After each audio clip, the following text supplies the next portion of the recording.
Hare Rama, Hare Rama, Rama Rama, Hare Hare. Hare Krishna, Krishna Krishna, Hare Hare, Hare Ram, Ram Ram, Hare Hare. Hare Krishna, Krishna Hare Hare, Hare Ram, Ram Ram, Hare Hare. Hare Krishna, Krishna Krishna, Hare Hare, Hare Rama, Rama Rama, Hare Hare. Jaya Prabhupada, Jaya Prabhupada, Prabhupada, Jaya Prabhupada. Nitya Gaura Hari Bol, Hari Bol, Hari Bol, Nitya Gaura Hari Bol. Hernam Sankirtan ki Jai, Srila Prabhupada ki Jai, Gaura Premanande, Hari Hari Bol. Hare Krishna. അപ്പൊ ഇന്നത്തെ ഗീതാ മഹാത്മ്യം പറയുന്നതിന് നമുക്ക് baby Saroja മാതാജിയെ ക്ഷണിക്കാം. Baby Saroja Mataji ഉണ്ടല്ലോ അല്ലേ? Okay Mataji, you can start Mataji. Hare Krishna. Thank you Mataji. നമുക്ക് ആദ്യം തന്നെ എല്ലാ ഭക്തന്മാർക്കും എന്റെ സാദര പ്രണാമങ്ങൾ. ആദ്യം തന്നെ മംഗളാചരണം ചെയ്യാം. ഓം അജ്ഞാനതിമിരാന്ധസ്യ ജ്ഞാനാഞ്ജനശലാഖയ ചക്ഷുരുന്മീലിതം യേന തസ്മൈ ശ്രീ ഗുരവേ നമഃ. നമോ വിഷ്ണുപാദായ കൃഷ്ണപ്രേഷ്ഠായ ഭൂതലെ ശ്രീമതേ ഭക്തി വേദാന്ത സ്വാമിൻ ഇതി നാമിനെ. നമസ്തേ സാരസ്വതേ ദേവേ ഗൗരവാണി പ്രചാരിണേ നിർവിശേഷ ശൂന്യവാദി പാശ്ചാത്യ ദേശതാരിണേ. ജയ ശ്രീ കൃഷ്ണ ചൈതന്യ പ്രഭു നിത്യാനന്ദ ശ്രീ അദ്വൈത ഗദാധര ശ്രീവാസാദി ഗൗരഭക്തവൃന്ദ. ഹരേ കൃഷ്ണ കൃഷ്ണ കൃഷ്ണ ഹരേ ഹരേ, ഹരേ രാമ രാമ രാമ ഹരേ ഹരേ. ഹരേ കൃഷ്ണ. ഇന്നിപ്പം എനിക്ക് തന്നിരിക്കുന്നത് ഗീതാ മഹാത്മ്യത്തിലെ 3ഉം 4ഉം ശ്ലോകമാണ്. അപ്പൊ നമുക്ക് തുടങ്ങാം. ശ്രീല ഗുരുദേവ്ക്ക്, ശ്രീല പ്രഭുപാദിക്ക് ജയ്. ശ്ലോകം വായിക്കാം. മലർ നിർമോചനം പുംസാം ജലസ്നാനം ദിനേ ദിനേ സഗത് ഗീതാംബസി സ്നാനം സംസാരമലനാശനം. അതായത് അതിന്റെ അർത്ഥം എന്താന്ന് പറയാം. നമ്മൾ നിത്യവും ജലത്തിൽ സ്നാനം ചെയ്ത് ദേഹശുദ്ധി വരുത്താറുണ്ട്. എന്നാൽ ഭഗവത്ഗീതയാകുന്ന ഗംഗാജലത്തിൽ ഒരിക്കലെങ്കിലും സ്നാനം ചെയ്താൽ ആ വ്യക്തിയുടെ ഭൗതിക ജീവിതത്തിലെ എല്ലാ മാലിന്യങ്ങളും നശിച്ചു പോകുന്നു. അതായത് സർവ പാപഫലങ്ങളിൽ നിന്നും വിമുക്തി നേടി ഭഗവത് ഭക്തരാകാൻ ഏവർക്കും അവസരം നൽകുകയാണ് ഗീതാ പാരായണ കൊണ്ട് ഒരു ഉത്തമ ഭക്തൻ ചെയ്യുന്നത്. ഒരു നല്ല ഭക്തനാകാൻ ശ്രമിക്കാത്തവർക്ക് പോലും ഭഗവത്ഗീത ശ്രവണം കൊണ്ട് മാത്രം പുണ്യകർമ്മങ്ങളിൽ നിന്നും നേടാവുന്ന ഫലം സിദ്ധിക്കും എന്ന് ഭഗവത്ഗീതയില് 18ാം അധ്യായത്തില് 71ാമത്തെ ശ്ലോകത്തില് പറയുന്നുണ്ട്. അപ്പൊ അത്രമാത്രം ഇമ്പോർട്ടന്റ് ആണ് ഭഗവത്ഗീത നമ്മൾ കേൾക്കുന്നതും പാരായണം ചെയ്യുന്നതും. അടുത്തത് 4ാമത്തെ ശ്ലോകം. ഭാരതാമൃത സർവസ്വം വിഷ്ണുവക്ത്രാദിവിനിസൃതം ഗീതാ ഗംഗോദകം പീത്വാ പുനർജന്മന വിദ്യതേ.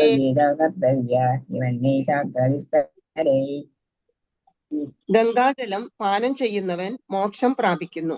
ഭഗവത്ഗീതാമൃതം പാനം ചെയ്യുന്നവനെ കുറിച്ച് പിന്നെ പറയാനെന്തുണ്ട്. മഹാഭാരതത്തിന്റെ സാരസർവസ്വമായ ഭഗവത്ഗീത ആദിവിഷ്ണുവായ ഭഗവാൻ കൃഷ്ണൻ സ്വയം ഉപദേശിച്ചതാണ്. ഇവിടെ പറയുന്നു ഭഗവാന്റെ മുഖത്ത് നിന്നും ഒഴുകിയതാണ് ഭഗവത്ഗീത.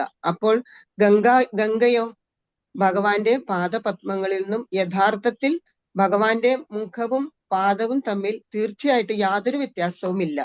അതുകൊണ്ട് തന്നെ ഗംഗാജലത്തേക്കാൾ കുറെ കൂടി പ്രാധാന്യം ഭഗവത്ഗീതക്ക് തന്നെ ആണ് എന്ന് വേണം നമ്മൾ മനസ്സിലാക്കാൻ. അതുകൊണ്ട് ഭക്തിഭാവത്തോടെ വേണം ഭഗവത്ഗീതയെ സ്വീകരിക്കേണ്ടത്. ഭഗവാൻ ശ്രീകൃഷ്ണനെ പരമോ ദിവ്യോത്തമ പുരുഷനായിട്ട് സ്വീകരിച്ച് ഒരു വിധേയഭാവത്തോടെ വേണം നാം ഭഗവത്ഗീത പഠിക്കേണ്ടത്. പരമരഹസ്യമായ ഭഗവത്ഗീത ആ വിധേയ മനോഭാവത്തോടെ വായിച്ചാൽ നമുക്ക് മനസ്സിലാക്കാൻ യാതൊരു ബുദ്ധിമുട്ടും ഉണ്ടാവില്ല. ഹരേ കൃഷ്ണ. ഗീതാ മഹാത്മ്യത്തിന്റെ ഇത് ഇവിടെ കൊണ്ട് അവസാനിച്ചു. എനിക്കിങ്ങനെ ഒരു ചാൻസ് നൽകിയ ഇസ്കോൺ ഭാരവാഹികളോട് പ്രത്യേകം നന്ദി പറയുന്നു. ഗുരുദേവ് കി ജയ്, ശ്രീല പ്രഭുപാദ് കി ജയ്. ഹരേ കൃഷ്ണ. താങ്ക് യു മാതാജി. ഹരേ കൃഷ്ണ മാതാജി, വളരെ നന്നായിട്ട് പറഞ്ഞു. Thank you. നിങ്ങളുടെ സർവീസിന് വളരെ നന്ദിയുണ്ട് മാതാജി. എനിവേ, അടുത്തതായിട്ട് ലാവണ്യ മാതാജിയെ വിളിക്കാം. ലാവണ്യ മാതാജി ഇന്ന് നമുക്ക് പറയുന്നത് ഹരിനാമത്തെ കുറിച്ചാണ്. ലാവണ്യ ലളിതാദേവി മാതാജി ഓൺലൈനിലുണ്ട്. മാതാജിയുടെ മുഖത്ത് നിന്ന് നമുക്ക് അതിനെ പറ്റി കേൾക്കാം. ഹരിനാമം നമ്മള് എല്ലാവരും എല്ലാ ദിവസവും നമ്മൾ പറയാറുണ്ട്. മാതാജിയുടെ അഭിപ്രായം എന്താന്ന് അറിയാം. ഹരേ കൃഷ്ണ. ഹരേ കൃഷ്ണ ലാവണ്യ മാതാജി. ലളിത മാതാജി പറയൂ. ഹരേ കൃഷ്ണ. ഹരേ കൃഷ്ണ മാതാജി. ഹരേ കൃഷ്ണ പറയൂ. ഹരേ കൃഷ്ണ. എനിക്ക് ഹരിനാമത്തിനെ പറ്റി പറയാനും തന്നിരിക്കണേ. എനിക്ക് പറയാനൊന്നും അത്ര കഴിവൊന്നുമില്ല, എങ്കിലും എനിക്കറിയണമെന്ന് ഞാൻ പറയാണ്.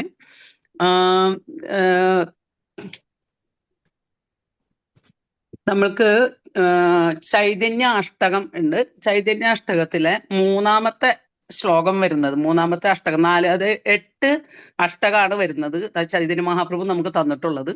അതില് മൂന്നാമത്തെ അഷ്ടകത്തിൽ വരുന്നത് നാം അഘാരി ബഹുദ നിജ സർവശക്തി തത്രാർപ്പിത നിയമിത സ്മരണേന കാല ഏതാദൃശി തവ കൃപ ഭഗവൻ മമാഭി ദുർദൈവ മീദൃശ മിഹാജനി നാനുരാഗ.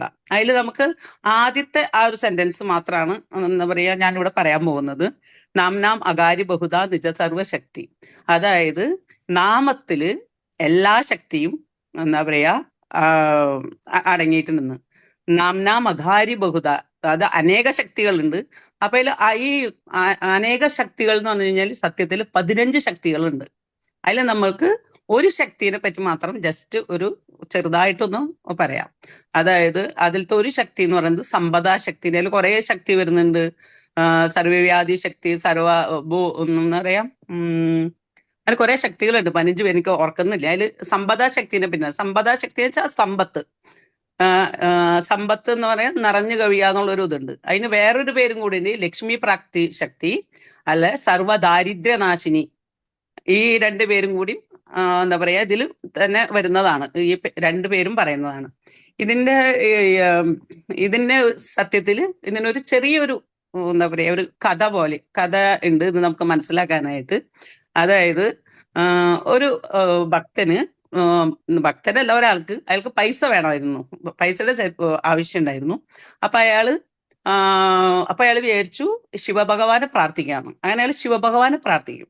ശിവഭഗവാനെ പ്രാർത്ഥിക്കുമ്പോൾ ശിവഭഗവാൻ പ്രസന്നനായിട്ട് പറയും. അപ്പൊ എന്താ വേണ്ടേന്ന് ചോദിക്കും. അപ്പൊ എനിക്ക് പറയും, എനിക്ക് എന്താ പറയാ ടച്ച് സ്റ്റോൺ, അതായത് പാരസ്മണി എന്ന് പറയും, ഹിന്ദിയിൽ പാരസ്മണി, ടച്ച് സ്റ്റോൺ. അതായത് നമ്മൾ എന്തെങ്കിലും ലോഹം ടച്ച് ചെയ്തിട്ടുണ്ടെങ്കിൽ അത് ഗോൾഡായി മാറും, അങ്ങനെയുള്ളതാണ്. അപ്പൊ ശിവഭഗവാൻ പ്രത്യക്ഷനായിട്ട് പറയും, ശരി നീ അത് നിനക്ക് തരാം. പക്ഷെ അത് എൻ്റെ ഒരു ഫ്രണ്ട് വൃന്ദാവനത്തിലുണ്ട്. ആ വൃന്ദാവനത്തില് ആ ഫ്രണ്ടിന്റെ അടുത്ത് പോയി കഴിഞ്ഞു കഴിഞ്ഞാല് നിനക്ക് അത് കിട്ടുമെന്ന് പറയും. അപ്പൊ ഇയാള് വൃന്ദാവനത്തിൽ യമുനാ തടത്തിലുണ്ടെന്ന് പറയും. വൃന്ദാവനത്തിൽ യമുനാ തടത്തിലേക്ക് പോവാണ്. യമുനാ തടത്തിൽ പോയി കഴിഞ്ഞ് ഇയാൾ ഇങ്ങനെ പോയി നോക്കുമ്പോ ഒരു കുടിയെ കാണുന്നത്, ചെറിയൊരു കുടിയ. അപ്പൊ ചോദിക്കും, ഇത്രയധികം എന്താ പറയാ ഈ ടച്ച് സ്റ്റോൺ ഉള്ള ഒരു ആള് ഇത്രയും ചെറിയൊരു കുടിയയിൽ ഇങ്ങനെ താമസിക്കുന്നത്.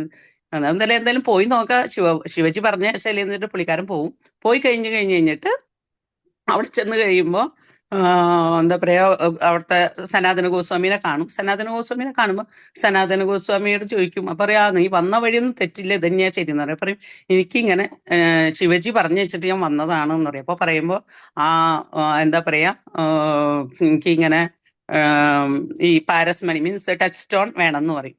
അപ്പൊ അതിനെന്താ അതാ ഒരു ഇത് ഇങ്ങനെ കൈയോട് ഇങ്ങനെ കാണിച്ചിട്ട് പറയും ആ ഡസ്റ്റ്ബിന്നിൽ അവിടെ അതിന്റെ ഉള്ളിലുണ്ടെന്ന് പറയും. അപ്പൊ അയാൾ പതുക്കെ പോയിട്ട് അപ്പൊ അയാൾ ചോദിക്കും എന്ത് ഡസ്റ്റ്ബിന്നിൽ കിടക്കുന്നത് എന്ന് ചോദിക്കും. അപ്പൊ അയാൾ അത് തുറന്ന് അത് എടുക്കും.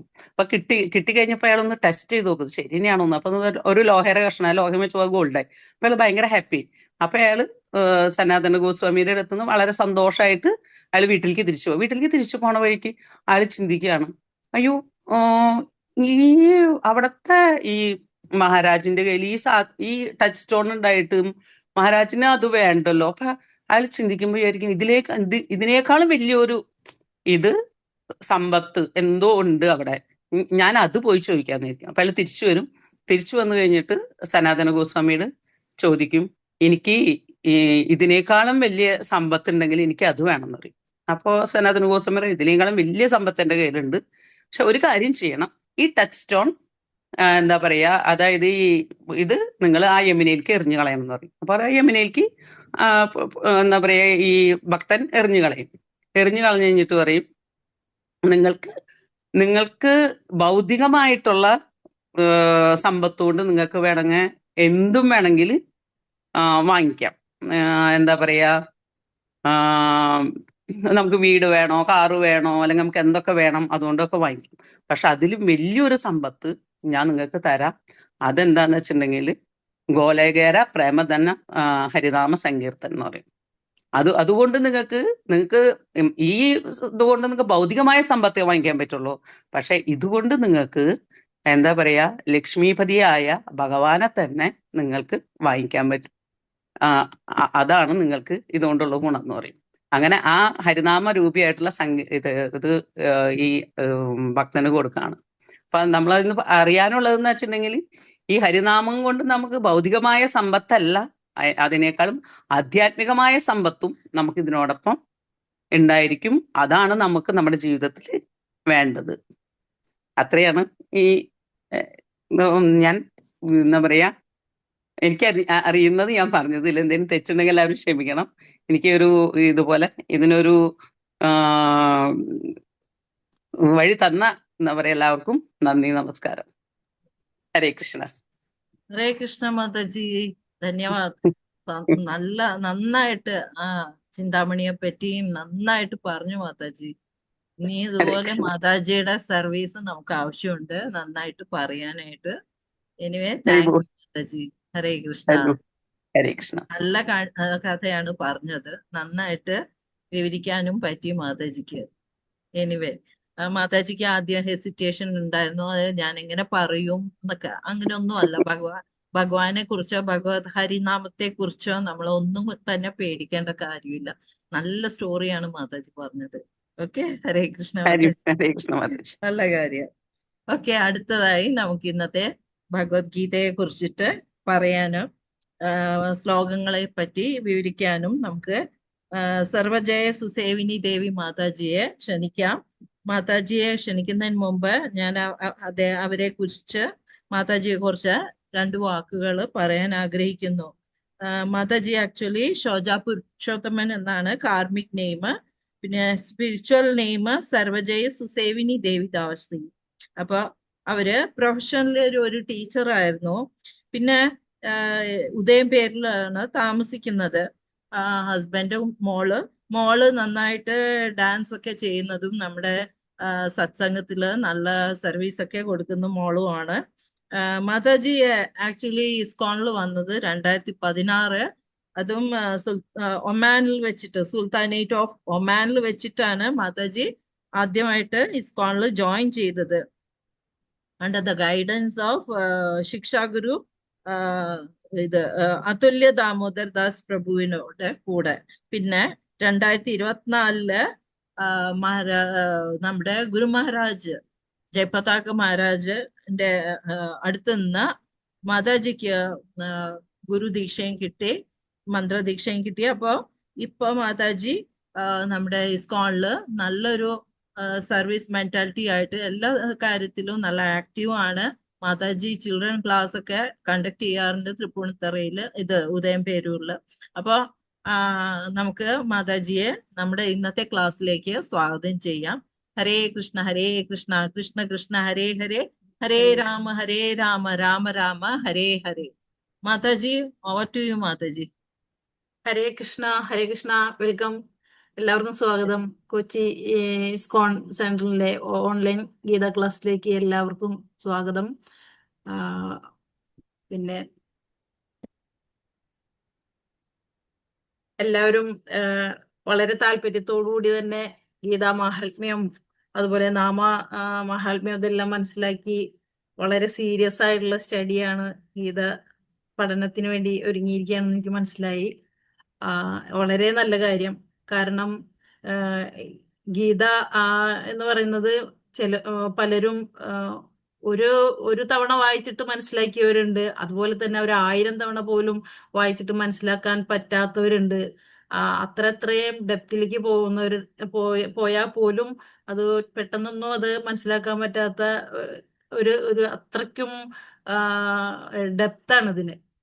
അതിന്റെ അത്രയും ഫിലോസഫിയൊക്കെ അത്രയും ഓരോ തവണ വായിക്കുമ്പോഴും നമുക്ക് വേറെ വേറെ ഇതിലായിരിക്കും. അപ്പൊ നമ്മള് ഉദാഹരണമായിട്ട് പറയാറുണ്ട്, ഒരു മല നമ്മൾ കാണുമ്പോ അകലെ നിന്ന് കാണുമ്പോൾ നമ്മൾ കരുതും ആ മലയുടെ ആ ബാഹ്യമായുള്ള ഒരു ഇത് മാത്രമേ ഉള്ളൂ. അതിനോട് കുറച്ചിങ്ങനെ അടുക്കുമ്പോൾ നമുക്ക് അതിൽ കുറെ മരങ്ങൾ, നല്ല ഗ്രീനറി കാണും.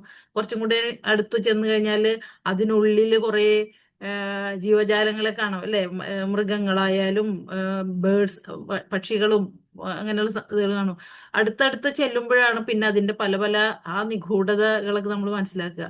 അതേപോലെ തന്നെയാണ് നമ്മൾ അകലെ നിന്ന് നോക്കുമ്പോൾ നമുക്കൊരു പുസ്തകം, ഇതൊരു ഗ്രന്ഥമായിട്ട് തോന്നും. പക്ഷെ ഓരോ ഓരോ 700 ശ്ലോകങ്ങളുള്ളതും ഓരോന്നും അമൃതാണ്. അതിൽ ഓരോന്നും നമ്മുടെ ജീവിതവുമായിട്ട് നമുക്ക് ജീവിതത്തിന്റെ ഓരോ സ്റ്റെപ്പിലും എങ്ങനെ നമ്മൾ കാൽ ചുവട് നല്ല പിഴയ്ക്കാതെ മുന്നോട്ട് പോകണം, എന്തെല്ലാം എങ്ങനെയൊക്കെ ഓരോ ഘട്ടത്തിലും എങ്ങനെയൊക്കെ നമുക്കൊരു സൊല്യൂഷൻ എങ്ങനെയൊക്കെയാണ് എന്നുള്ളതൊക്കെ പഠിച്ച് മനസ്സിലാക്കിയെടുക്കാൻ നമ്മൾക്ക് ഒരു വഴികാട്ടിയായിട്ടുള്ള ഒരു ഗ്രന്ഥമായിട്ടാണ് ഭഗവത്ഗീത, ഭഗവാന്റെ ഗീത. ഭഗവാൻ അർജുനനെ മുൻനിർത്തി നമുക്കൊക്കെ ആയിട്ട് തന്നിട്ടുള്ളത്. അപ്പൊ അത് പഠിക്കാൻ ഒരു അവസരം കിട്ടുക എന്ന് പറയുന്നത്, അത് ശരിയായ രീതിയിൽ ഉപയോഗിക്കുക, അത് തിരിച്ചറിഞ്ഞ് അതിനു വേണ്ടിയിട്ട് സമയം ചെലവഴിക്കുക എന്നൊക്കെ പറയുന്നത് വളരെ വളരെ ഒരു നല്ലൊരു തീരുമാനമാണ്. അത് ഒരിക്കലും അത് വിട്ടുപോകാതെ ഇത് നല്ല സീരിയസ് ആയിട്ട് ഇതിന് ഓരോരോ ഇപ്പൊ നിങ്ങള് ഞാൻ ഇപ്പൊ നിങ്ങൾക്ക് എടുക്കാൻ പോകുന്നത് 3-ാം അധ്യായത്തിലെ 22ാമത്തെ ശ്ലോകം തുടങ്ങിയാണ്. അപ്പോ അധികമായിട്ടില്ല. ഒരു 1-ാമത്തെ ശ്ലോകത്തിൽ നിങ്ങൾ അർജുനന്റെ കുരുക്ഷേത്ര യുദ്ധത്തിന്റെ സൈനിക നിരീക്ഷണവും കാര്യങ്ങളെല്ലാം മനസ്സിലാക്കിയിട്ടുണ്ടാവും, അല്ലെ? എങ്ങനെയാണ് യുദ്ധത്തിന്റെ അറേഞ്ച്മെന്റ് കാര്യങ്ങളൊക്കെ മനസ്സിലാക്കി. 2-ാമത്തെ അധ്യായം എഴുതപ്പോഴേക്കും നമ്മൾ കണ്ടു യുദ്ധത്തിന് വേണ്ടി ഇറങ്ങിയ വില്ലാളി വീരനായ അർജുനൻ നിസ്സഹായ അവസ്ഥയിലായി പോയി, അല്ലെ? അപ്പോ അർജുനന് എങ്ങനെയാണ് ഇനി മുന്നോട്ട് പോകേണ്ടത് എന്നുള്ളത് അറിയുന്നില്ല. തന്റെ ബന്ധുക്കളെ, സുഹൃത്തുക്കളെ, ഗുരു തുല്യരായവരെ, പിതാക്കന്മാരെ, അല്ലെങ്കിൽ സഹോദരങ്ങളെ, ഇങ്ങനെ ബന്ധുമിത്രാദികളെ ഇവരെല്ലാവരെയും കണ്ടപ്പോ അർജുനൻ എന്തായി പോയി? അർജുനന് ആകെ നെർവസായി. യുദ്ധത്തിന് തയ്യാറെടുത്തു വന്ന എല്ലാവിധ പടക്കോപ്പുമായിട്ടും ഇറങ്ങി തിരിച്ച അർജുനൻ വളരെ നിസ്സഹായനായി പോയില്ലേ? ഇവരെ കണ്ടപ്പോ ആകെ പിന്നെ ഖാണ്ഡിയൊക്കെ താഴെ വെച്ച് വളരെയധികം നിസ്സഹായനായി പോയി. അപ്പൊ അങ്ങനെയുള്ള അർജുനനെ യുദ്ധത്തിനായിട്ട് പ്രേരിപ്പിക്കുന്നതാണ് ഭഗവാൻ. എല്ലാവിധത്തിലുള്ള പ്രോത്സാഹനങ്ങളും നൽകി അർജുനന്റെ സ്വധർമ്മം എന്താണെന്ന് മനസ്സിലാക്കി കൊടുത്തുകൊണ്ട്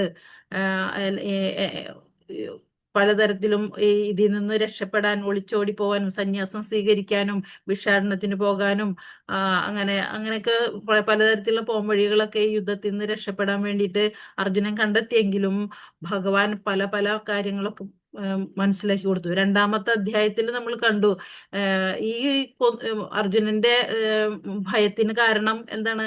തന്റെ പ്രിയപ്പെട്ടവരെല്ലാവരും അവരെല്ലാവരെയും കൊന്നൊടുക്കിയതിന് ശേഷം എനിക്കൊരു വിജയം ആഘോഷിക്കാനാവില്ല എന്ന് ഭഗവാനോട് തീർത്ത് പറഞ്ഞപ്പോൾ ഭഗവാൻ എന്താ പറഞ്ഞത്? നീ യാതൊരു കാരണവശാലും ഭയക്കേണ്ട കാര്യമില്ല. കാരണം എന്താണ്? ഇതൊന്നും ഇതൊന്നും നമ്മള് ഈ നേരിടാൻ പോകുന്നതൊന്നും എല്ലാം ആത്മാക്കളാണ് അല്ലേ? അപ്പൊ അവിടെ നമ്മൾ മനസ്സിലാക്കി ശരീരവും ശരീരവും പിന്നെ ആത്മാവും തമ്മിലുള്ള ബന്ധം അല്ലേ? അതാണ് രണ്ടാമത്തെ അധ്യായത്തിൽ നമ്മൾ മനസ്സിലാക്കുക. അതുപോലെ തന്നെ അന്ത്യകാലത്തിൽ നമ്മൾ നമ്മുടെ ചിന്ത എങ്ങനെയായിരിക്കണം, അങ്ങനെയുള്ള കാര്യങ്ങൾ, കുറെ കാര്യങ്ങൾ നിങ്ങൾ അതിൽ നിന്നൊക്കെ മനസ്സിലാക്കിയിട്ടുണ്ടാവും.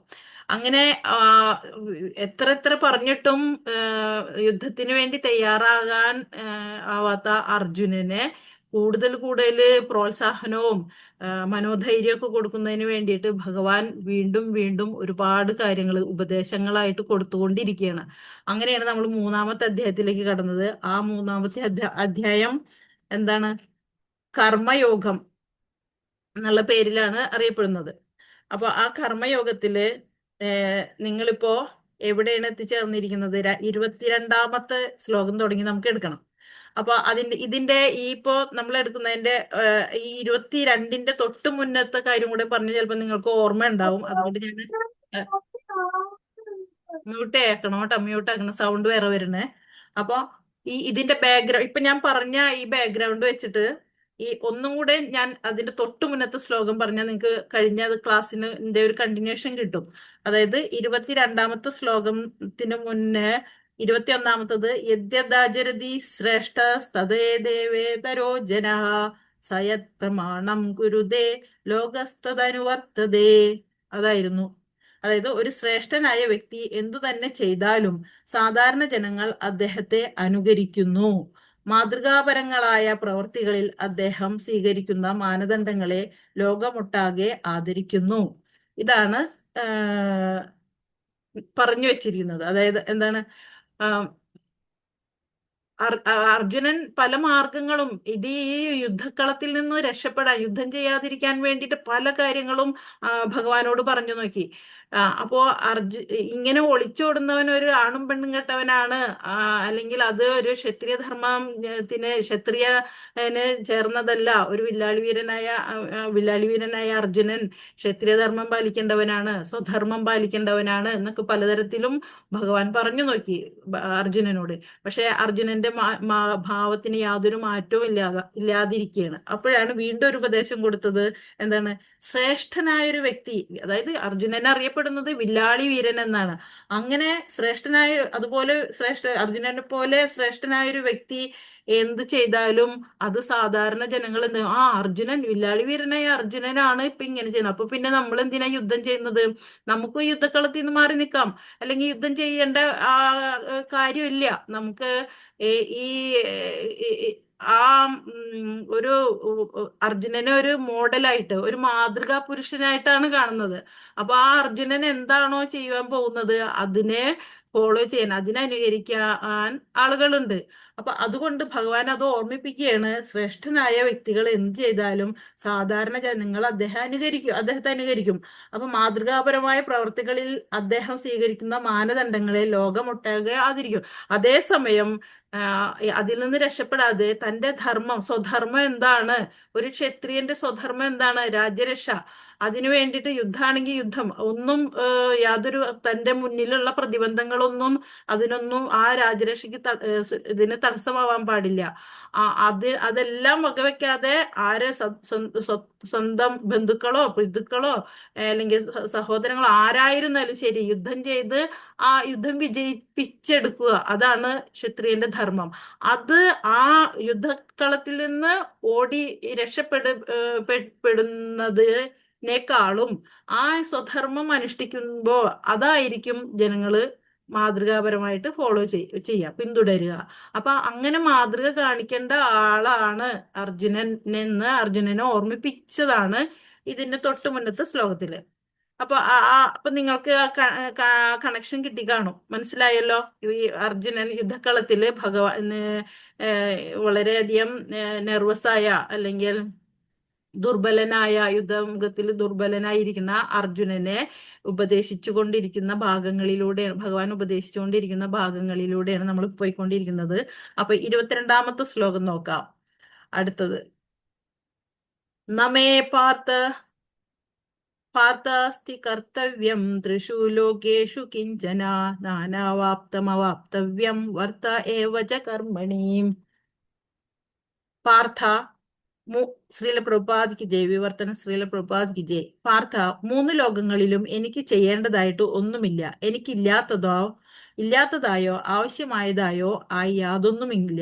എങ്കിലും ഞാൻ വിധിക്കപ്പെട്ട കർമ്മം ചെയ്തു കൊണ്ടേയിരിക്കുന്നു.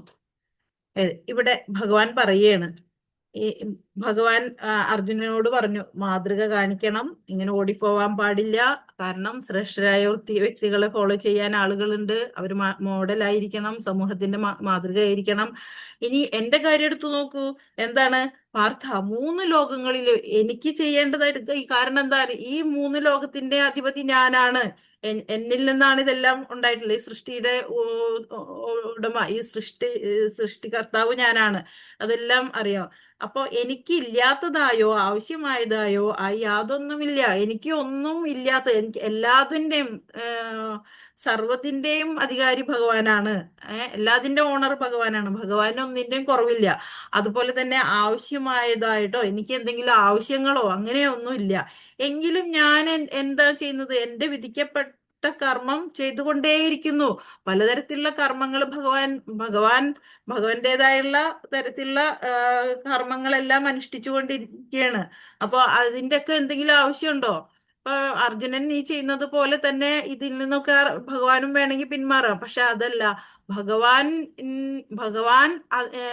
ഇതിന്റെ എല്ലാം സർവചരാചരങ്ങളുടെയും നാഥനാണെങ്കിലും ശരി, ഭഗവാനും ഓരോ കർമ്മങ്ങൾ അനുഷ്ഠിച്ചുകൊണ്ടിരിക്കുകയാണ് എന്ന് ഭഗവാൻ പറയാണ്. ഞാനും എന്റെ സ്വധർമ്മത്തിൽ നിന്ന് ഞാൻ ഒഴിഞ്ഞു മാറുന്നില്ല. അതുപോലെ തന്നെ അർജുനനെ പ്രേരിപ്പിച്ചുകൊണ്ടിരിക്കുകയാണ് ഭഗവാൻ. മനസ്സിലായോ? അതാണ് 22ാമത്തെ ശ്ലോകത്തില്. 23-ല് പറയുമ്പോ, യദീഹ്യഹം ന വർത്തേയം ജാതു കർമ്മണ്യതന്ത്രിതഃ മമാവാത്മാനുവർത്തന്തേ മനുഷ്യ പാർത്ഥ സർവശഃ. പിന്നെ ഭഗവാൻ ചോദിക്കുകയാണ്, ഇതിന്റെ മലയാള അർത്ഥങ്ങളൊക്കെ ഞാൻ പറഞ്ഞു തരേണ്ടതുണ്ടോ? പറയണോ? പറഞ്ഞ സമയം അതങ്ങനെ പോവും. ഹി എന്തുകൊണ്ടെന്നാൽ, ജാതു ഒരിക്കലും, അതീന്ദ്രിതാഹ അലസത കൂടാതെ, അഹം ഞാൻ, കർമ്മണി കർമ്മത്തിങ്കൽ.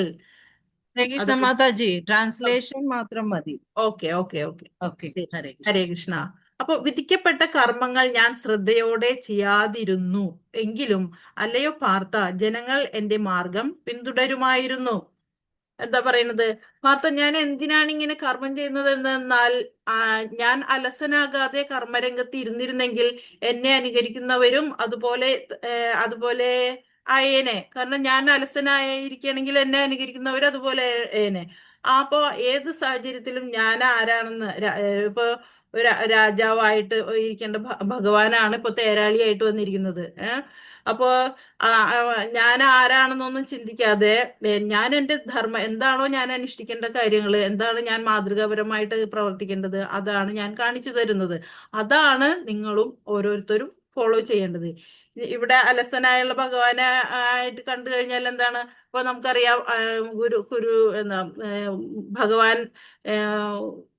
ഇത് ഗുരുകുല വിദ്യാഭ്യാസത്തിന് പോയതും, അതുപോലെ തന്നെ കാലികളെ മേയിച്ച് നടക്കാൻ പോയതും, അങ്ങനെയുള്ള ഓരോരോ കാര്യങ്ങളും, ഇതൊക്കെ ഭഗവാന് ഇതിന്റെയൊക്കെ വല്ല ആവശ്യം ഉണ്ടായിരുന്നു? ഒരു ഗുരുവിനെ സ്വീകരിക്കേണ്ട കാര്യം ഉണ്ടായിരുന്നോ സർവജ്ഞനായ ഭഗവാന്?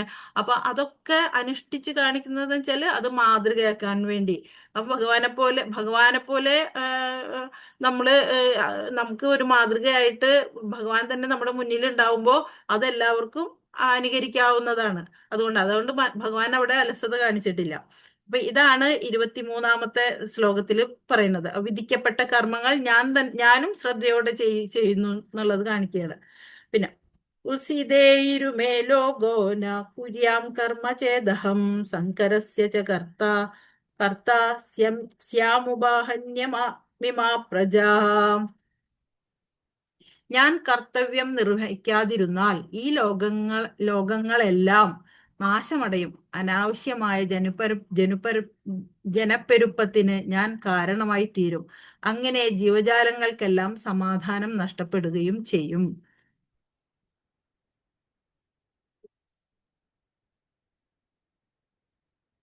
അപ്പൊ ഇനി ഭഗവാൻ ഇതുപോലെ സ്വന്തം കർത്തവ്യം നിർവഹിക്കാതിരുന്നാൽ എന്താ ഉണ്ടാവുക? അപ്പൊ അങ്ങനെയാണെന്നുണ്ടെങ്കിൽ ജനങ്ങളെല്ലാം ഇരുട്ടിലാവും, വർണ്ണസങ്കരം ഉണ്ടാവും. ഭഗവാൻ എന്തിനു വേണ്ടി അവതരിച്ചോ അതൊന്നും സാധ്യമാകാതെ പോകും. ഏഹ് ഒരു അവതാര പുരുഷന്റെ ലക്ഷ്യം എന്താണെന്ന് ആ, ഭഗവാൻ കാണിച്ചു തരുന്നുണ്ട്. ആ ഓരോരുത്തർക്കുള്ള ആത്മാ സാക്ഷാത്കാരത്തിനുതകും വിധം അതൊക്കെ മാറ്റിയെടുക്കേണ്ടതാണ് ഭഗവാന്റെ ഉത്തരവാദിത്തം. അപ്പൊ അതിന് ആ, ആ, ഈ ഈ ഭഗവാൻ ഇതുപോലെ അലസതയായിട്ട് കാണിച്ച് കഴിഞ്ഞാൽ ആ വക കാര്യങ്ങളിലൊന്നും ഇടപെടാതിരുന്നാൽ എന്തായിരിക്കും? ഈ ഭയങ്കര സമൂഹത്തിൽ തന്നെ വളരെയധികം ചുതികൾ ഉണ്ടാവും. എന്തൊക്കെ? സങ്കരം, സ്വധർമ്മം അനുഷ്ഠിക്കാതെ പരധർമ്മ അനുഷ്ഠിച്ചുകൊണ്ടിരിക്കുമ്പോൾ എന്താ ഉണ്ടാവുക?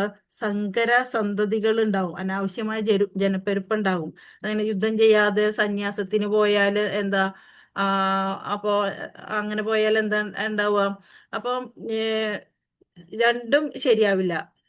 യുദ്ധവും യുദ്ധം ചെയ്യുന്നില്ല എന്നുള്ളതും അതും വരും. അതുപോലെ തന്നെ സന്യാസത്തിൽ പോയാല് ആ ആ ആ സന്യാസവും ശരിയായി പോവില്ല. കാരണം അത് സന്യാസം സ്വീകരിക്കണം എന്നുള്ള ആ സ്വമനസാലെ അതേ ഒരു ഇതിലായിരിക്കില്ല. ഇനി യുദ്ധത്തിൽ നിന്ന് എസ്കേപ്പ് ചെയ്യുന്നതിന് വേണ്ടി മാത്രം സന്യാസം സ്വീകരിച്ചു വരുമ്പോൾ ആ സന്യാസം ചെയ്യുന്ന ആ ധർമ്മവും അവിടെ ശരിയാവില്ല. അതുപോലെ യുദ്ധം ചെയ്യാതെ പോയാൽ അതും അവിടെ ഇതാവും. അപ്പൊ അങ്ങനെ ആകുമ്പോ രണ്ട് കാര്യങ്ങളും ചെയ്യാതെ വരും. അപ്പൊ അങ്ങനെയാണ്. അപ്പൊ ഗൃഹസ്ഥാശ്രമികള് സന്യാസം സ്വീകരിച്ചാല് അറിയാം, ഗൃഹസ്ഥാശ്രമികൾക്ക് അവരുടേതായുള്ള കർമ്മങ്ങൾ അനുഷ്ഠിക്കേണ്ടതുണ്ട്. അവരത് വിട്ടിട്ട് സന്യാസം സ്വീകരിച്ചാൽ എന്തായിരിക്കും? അപ്പൊ ഗൃഹസ്ഥന്റെ അവസ്ഥയും മാറും. അതുപോലെ തന്നെ സന്യാസത്തിന്റെ ആ പവിത്രതയും അവർക്ക് നിലനിർത്താൻ പറ്റില്ല. അങ്ങനെ ആവുമ്പോഴാണ് അതൊരു സങ്കര റിസൾട്ടിലേക്ക് പോകുന്നത്. സങ്കരാവസ്ഥ ഉണ്ടാവും. സ്വധർമ്മം പൂർത്തിയാക്കാതെ വന്ന് മറ്റൊരു ഇത് സ്വീകരിക്കേണ്ട ഒരവസ്ഥയിലേക്ക് വരും. അപ്പൊ പിന്നെ അവിടെ അവരുടെ കൺട്രോളിലാവില്ല പല കാര്യങ്ങളും. അപ്പൊ അതുകൊണ്ടാണ് അവിടെ ഒരു ശരിയായുള്ള ഒരു ഇത് മാതൃക സമൂഹത്തിന് കാണിച്ചു കൊടുക്കാൻ പറ്റില്ല. അപ്പൊ അതുകൊണ്ട് വീണ്ടും വീണ്ടും ഭഗവാൻ അർജുനനോട് പറയാണ് കർമ്മം ചെയ്യണം. ഇത് പറഞ്ഞു കൊടുക്കാനാണ് ഓരോരോ ഉദാഹരണങ്ങൾ ഓരോ ശ്ലോകത്തിലൂടെ ആയിട്ട് പറഞ്ഞുകൊണ്ടിരിക്കുന്നത്. സക്താ കർമ്മണ്യ വിദ്വാംസ യഥാ കുർവന്തി ഭാരത കുര്യാദ് വിദ്വാംസ് തഥാ സക്ത ശിയേഷു ലോകസംഗ്രഹം. അറിവില്ലാത്തവർ ഫലകാംക്ഷ മൂലം കർത്തവ്യങ്ങൾ നിറവേറ്റുന്നത് പോലെ വിദ്വാൻമാരും ജനങ്ങളെ നല്ല വഴിക്ക് നയിക്കാൻ വേണ്ടി പ്രവർത്തിക്കണം. പക്ഷേ അവർ ഫലത്തിൽ ആസക്തരാവാൻ പാടില്ല. ഇവിടെ അർജുനൻ ഇങ്ങനെ വിഷമിച്ചിരിക്കണം. എന്താണ് അർജുനൻ വിചാരിക്കുന്നത്? ഇത്രയും ഒരു യുദ്ധം നടന്നു കഴിഞ്ഞാൽ എന്തായിരിക്കും ഉണ്ടാകുന്ന റിസൾട്ട്? അതിന്റെ അനന്തര ഫലങ്ങൾ എന്തായിരിക്കും? എല്ലാ പുരുഷന്മാരെല്ലാം മരിച്ചു പോകും, എന്റെ ബന്ധുക്കളെല്ലാം മരിച്ചു പോകും, അവസാനം സ്ത്രീകൾ മാത്രമാവും. അപ്പൊ അങ്ങനെ ആകുമ്പോഴ് പിന്നെ സമൂഹത്തില് പലതരത്തില് ഇതുകളുണ്ടാവും. ഈ പറഞ്ഞ പോലെ സങ്കര സന്തതികൾ ഉണ്ടാവാൻ സാധ്യതയുണ്ട്. പുരുഷന്മാര് വിധവകളായി കഴിഞ്ഞാൽ പിന്നെ അവര് വേറെ ആരെങ്കിലും ഒക്കെ വിവാഹം ചെയ്തു പോവും. അപ്പൊ അങ്ങനെ സങ്കര സന്തതികൾ ഉണ്ടാവും, ജനപ്പെരുപ്പുണ്ടാവും. അങ്ങനെയുള്ള കാര്യങ്ങളൊക്കെയാണ് പറയുന്നത്. അപ്പൊ അങ്ങനെ അറിവില്ലാത്തവർ ഫലകാംക്ഷ മൂലം കർത്തവ്യങ്ങൾ നിറവേറ്റുന്നത് പോലെ വിദ്വാൻമാരും ജനങ്ങളെ നല്ല വഴിക്ക് നയിക്കാൻ വേണ്ടി പ്രവർത്തിക്കണം. പക്ഷെ അവർ ഫലത്തിൽ ആസക്തരാകാൻ പാടില്ല. അപ്പൊ അതിന്റെ ഫലങ്ങളൊന്നും നോക്കരുത്. എന്താണ് വിധിക്കപ്പെട്ട ധർമ്മം അത് അനുഷ്ഠിക്കണം. വീണ്ടും ഭഗവാൻ ആവർത്തിച്ച് പറയുകയാണ്. ന ബുദ്ധിഭേദം ജനയേത ജ്ഞാനം കർമ്മസംഗിനാം ജോഷയേ സർവകർമാണി വിദ്വാൻ യുക്ത സമാചരൻ. വിധിക്കപ്പെട്ട കർമ്മങ്ങളുടെ ഫലത്തിൽ ആസക്തിയുള്ള അജ്ഞരായ ആളുകളെ വിദ്വാൻമാർ കർമ്മം ചെയ്യുന്നതിൽ നിന്നും വിലക്കരുത്. ഭക്തിഭാവനയോടെ കൃഷ്ണാവബോധത്തിന്റെ ക്രമേണയുള്ള പുരോഗമനത്തിനു വേണ്ടി പ്രവർത്തിക്കുവാൻ അവരെ പ്രേരിപ്പിക്കണം. വിധിക്കപ്പെട്ട കർമ്മങ്ങളുടെ ഫലത്തിൽ ആസക്തിയുള്ളവരെ അപ്പോ എന്താണ് ഈ ജ്ഞാനി കർമ്മം ചെയ്യുമ്പോൾ എങ്ങനെ വേണമെന്ന ഒരു ജ്ഞാനി കർമ്മം ചെയ്യുമ്പോൾ എങ്ങനെ വേണമെന്നാണ് ഈ ഇതാണ് 26-ാമത്തെ ശ്ലോകം അല്ലേ?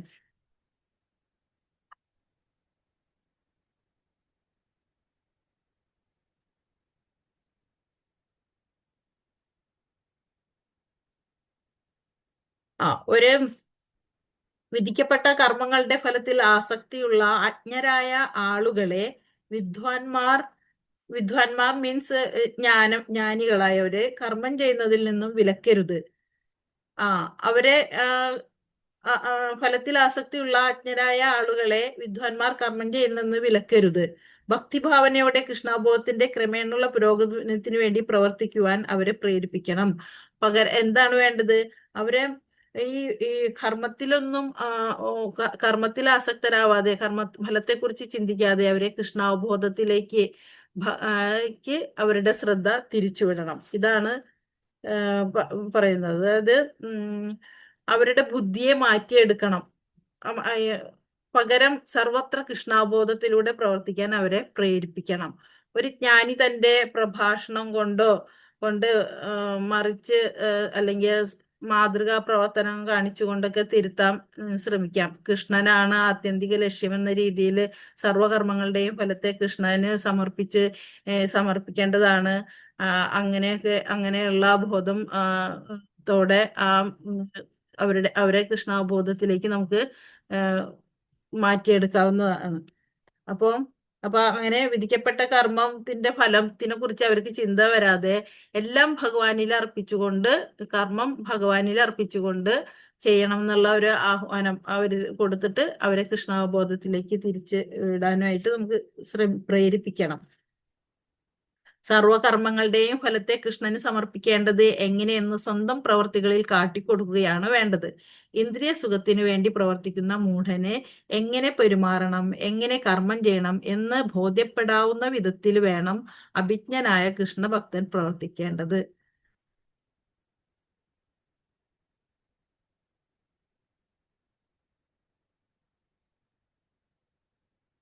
27 ശ്ലോകം 27. പ്രകൃതേ ക്രിയമാണാനി ഗുണൈകർമാണി സർവശഃ അഹങ്കാര വിമൂഢാത്മാ കർത്താഹാമിതി മന്യതേ. വിവർത്തനം. മിഥ്യാഹങ്കാരത്തിന്റെ പ്രഭാവത്താൽ മോഹിതനായ ജീവാത്മാവ് താനാണ് കർമ്മങ്ങൾ ചെയ്യുന്നതെന്ന് വിചാരിക്കുന്നു. വാസ്തവത്തിൽ പ്രകൃതിയുടെ 3 ഗുണങ്ങളാണ് അവ നിർവഹിക്കുന്നത്. ഇതാണ് എത്ര പറഞ്ഞു കൊടുത്താലും, അതായത് മിഥ്യാഹങ്കാരത്തിന്റെ പ്രഭാവത്താല് അവര് കരുതും ഞാനാണ് ഇതൊക്കെ ചെയ്യുന്നത്. പക്ഷെ യഥാർത്ഥത്തിൽ ഇത് എങ്ങനെയാണ് ഇത് സംഭവിക്കുന്നത്? പ്രകൃതിയുടെ 3 ഗുണങ്ങളാണ് ഇവ നിർവഹിക്കുന്നത്. സത്വരജ തമോ ഗുണങ്ങളുടെ അടിസ്ഥാനത്തിലാണ് ഓരോ പ്രവർത്തികളും ഓരോ കർമ്മങ്ങളും ചെയ്തു പോകുന്നത്. ഓരോരുത്തരിലുള്ള ഗുണങ്ങൾ ഏതാണ്? സത്വഗുണാണോ? സത്വഗുണത്തിലുള്ളവർ സത്വഗുണത്തിന് അടിസ്ഥാനമുള്ള കർമ്മങ്ങൾ ചെയ്യും. രജോ അടിസ്ഥാനത്തിലുള്ള കർമ്മങ്ങൾ ചെയ്യും. അതുപോലെ തന്നെ തമോ ഗുണത്തിലുള്ളവരും അങ്ങനെ തന്നെ. അപ്പൊ ഇതനുസരിച്ചാണ് ഇവിടെ കർമ്മങ്ങളെല്ലാം വരുന്നത്. ഭൗതിക വിഷയങ്ങളിൽ തൽപരനായ മനുഷ്യന് താനാണ് എല്ലാ കർമ്മങ്ങളും ചെയ്യുന്നതെന്ന മിഥ്യാഹംഭാവമുണ്ട്. ശരീരയന്ത്രം പ്രകൃതി നിർമ്മിതമാണെന്നും ഭഗവാന്റെ മേൽനോട്ടത്തിലാണ് അത് പ്രവർത്തിക്കുന്നതെന്നും അവൻ അറിഞ്ഞുകൂടാ. ചുരുക്കത്തിൽ താൻ കൃഷ്ണന്റെ നിയന്ത്രണത്തിനതീതനാണെന്ന് ആ ഭൗതികവാദിക്ക് അറിഞ്ഞുകൂടാ. വിദ്യാഹങ്കാരത്തിൽ എല്ലാ പ്രവൃത്തികളുടെയും കർത്തൃത്വം തനിക്കാണെന്ന് അയാൾ അവകാശപ്പെടുന്നു. അജ്ഞാനത്തിന്റെ ലക്ഷണമാണിത്. സ്ഥൂല സൂക്ഷ്മ ശരീരങ്ങൾ ഭഗവതാജ്ഞയനുസരിച്ച് ഭൗതിക പ്രകൃതി നിർമ്മിച്ചവയാണെന്നും അതുകൊണ്ട് ശാരീരികവും മാനസികവുമായ ഏത് പ്രവൃത്തികളും കൃഷ്ണാബോധത്തോടെ ശ്രീകൃഷ്ണ സേവനം എന്ന നിലയിൽ ചെയ്യപ്പെടേണ്ടതാണെന്നും അവൻ അറിയുന്നില്ല. എല്ലാം എങ്ങനെയാണ്? ഏത് പ്രവൃത്തിയായാലും ശരി, ഇപ്പോ ഏത് ഗുണ നിലവാരത്തിലുള്ളവരായാലും ശരി, സത്വഗുണത്തിലായാലും രജോ ഗുണത്തിലായാലും ഏതായാലും ശരി, ശാരീരികവും മാനസികവുമായ ഏത് പ്രവൃത്തികളും അങ്ങനെയുള്ള ഇത് കൃഷ്ണാബോധത്തോടെ ശ്രീകൃഷ്ണ സേവനം എന്ന നിലയിൽ ചെയ്യപ്പെടേണ്ടതാണ്. ഇതൊന്നും അറിയാതെ ഇതെല്ലാം എൻ്റെ ഇതാണ്, ഞാനാണ് ഇത് പ്രവൃത്തി ചെയ്യുന്നത് എന്നുള്ള ഒരു ഭാവത്തോടെ പ്രവൃത്തി ചെയ്താൽ ചെയ്യുന്നത് അതല്ല. ഇതെല്ലാം ത്രിഗുണങ്ങളാണ്, പ്രകൃതിയുടെ 3 ഗുണങ്ങളുടെ കൊണ്ടാണ് ഇങ്ങനെ പ്രവൃത്തി ആയി പോകുന്നത് എന്നുള്ള ചിന്ത വേണം.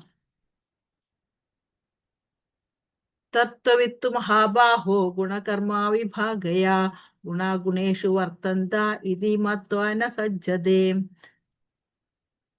പരമസത്യം ഗ്രഹിച്ച ഒരാൾ ഭക്തിഭരിതമായ പ്രവൃത്തിയും ഫലകാംക്ഷയോടെ ചെയ്യുന്ന കർമ്മവും തമ്മിലുള്ള വ്യത്യാസം നന്നായി അറിയുന്നു. അതുകൊണ്ട് അയാളുടെ മനസ്സ് ഇന്ദ്രിയങ്ങളിലോ അവയ്ക്കു വേണ്ടുന്ന ഭോഗങ്ങളിലോ വ്യാപരിക്കുന്നില്ല. പരമസത്യം ഗ്രഹിച്ച ഒരാള്, ഇത് ഭഗവാനെ കുറിച്ച് മനസ്സിലാക്കിയ ഒരാള് ഭക്തിവിരുദ്ധമായ പ്രവൃത്തിയും ഫലകാംക്ഷയോടെ ചെയ്യുന്ന കർമ്മവും തമ്മിലുള്ള വ്യത്യാസം നന്നായി അറിയുന്നു. ഫലകാംക്ഷയോടെ ചെയ്യുന്ന കർമ്മം, അതായത് ഒരു ഫലേച്ഛയോടുകൂടി ചെയ്യുന്ന കർമ്മവും അതുപോലെ തന്നെ എല്ലാം ഭഗവാനിൽ അർപ്പിച്ച് ചെയ്യുന്ന കർമ്മത്തിന്റെ ഫലവും അത് തമ്മിലുള്ള വ്യത്യാസം എന്താണെന്ന് ഒരു ജ്ഞാനിയായുള്ള അല്ലെങ്കിൽ പരമസത്യം മനസ്സിലാക്കിയ ഒരാൾക്ക് ഇതാക്കാൻ പറ്റും, ഗ്രഹിക്കാൻ പറ്റും. ആ വ്യത്യാസം നന്നായി അറിയാൻ പറ്റും. അതുകൊണ്ട് അയാളുടെ മനസ്സ് ഇന്ദ്രിയങ്ങളിലോ, അപ്പൊ അങ്ങനെ പരമസത്യം മനസ്സിലാക്കിയ ഒരാളാണെങ്കിൽ, അത് ഭഗവാനെ കുറിച്ച് മനസ്സിലാക്കിയ ഒരാളാണെങ്കിൽ അയാൾക്ക് ഫലേച്ഛയോട് കൂടിയിട്ട് പ്രവർത്തിക്കേണ്ട കാര്യമില്ല. എല്ലാം ഭഗവാനിൽ അർപ്പിക്കുമ്പോൾ അതിന്റെ അങ്ങനെ ഒരു ഇച്ഛ അയാൾക്ക് ഉണ്ടാവാൻ പോകുന്നില്ല. അതുകൊണ്ട് അയാളുടെ മനസ്സപ്പോ പിന്നെ വേറെ എന്താ സംഭവിക്കില്ല, ഇന്ദ്രിയങ്ങളിലോ മറ്റ് മനസ്സ് അവയിലുണ്ടാകുന്ന ഭോഗങ്ങളിലോ അതിന്റെ മറ്റുള്ള ഭൗതികമായുള്ള ആഗ്രഹങ്ങളിലേക്കൊന്നും അയാളുടെ മനസ്സ് പോകില്ല. അപ്പൊ എന്താണ്, അയാളുടെ മനസ്സെപ്പോഴും ഭഗവാന്റെ ഭഗവാനിൽ തന്നെ ഉറച്ചുള്ള കർമ്മമാണ് അനുഷ്ഠിക്കുന്നത്. അപ്പൊ അയാൾക്ക് അവിടെ ഇതിനോടുള്ള ഇതിന്റെ ഫലേച്ഛ, താൻ ചെയ്യുന്ന ഫലത്തിനുള്ള പ്രതിഫലം എന്താണ്, അങ്ങനെയുള്ള കാര്യങ്ങളൊന്നും അതിനെ കുറിച്ചിട്ടൊന്നും ഒരു ചിന്ത വരില്ല. അതുപോലെ തന്നെ അതിന്റെ ഒപ്പം തന്നെ അവർക്ക് അവരുടെ ഇന്ദ്രിയങ്ങളെ നിയന്ത്രിക്കാനും പറ്റും. ഭൗതികമായുള്ള ചിന്തകളോ ആഗ്രഹങ്ങളോ ഒക്കെ വെച്ച് പുലർത്തുന്നതിനും ഒക്കെ നിയന്ത്രണം വരുത്താനാവും. പരമദിവ്യോത്തമ പുരുഷന്റെ വിഭിന്ന അംശമാണ് താനെന്ന് തന്റെ സ്ഥാനം ഭൗതിക ലോകത്തിലായിരിക്കരുതെന്നും അയാൾക്ക് അറിയാം. ജ്ഞാനിയായ ഒരാൾക്ക് എന്തറിയാൻ പറ്റും, പരമദിവ്യോത്തമ പുരുഷന്റെ വിഭിന്ന അംശമാണ്, ഭഗവാന്റെ തന്നെ ഒരു അംശമാണ് ഞാനെന്നും. അതുകൊണ്ട്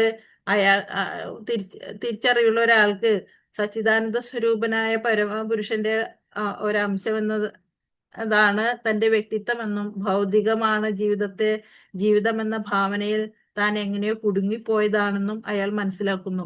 അപ്പൊ അയാൾക്കറിയാം ഞാൻ ഭഗവാന്റെ തന്നെ ഒരു അംശമാണ്. ഇപ്പോ ഒരു അത് മനസ്സിലാക്കാതെ അത് ഭൗതികതയിൽ പെടാതെ ഇത് മനസ്സിലാക്കിക്കൊണ്ട് വേണം മുന്നോട്ട് പോകേണ്ടതെന്ന് ചിന്ത അയാളിൽ വരണം.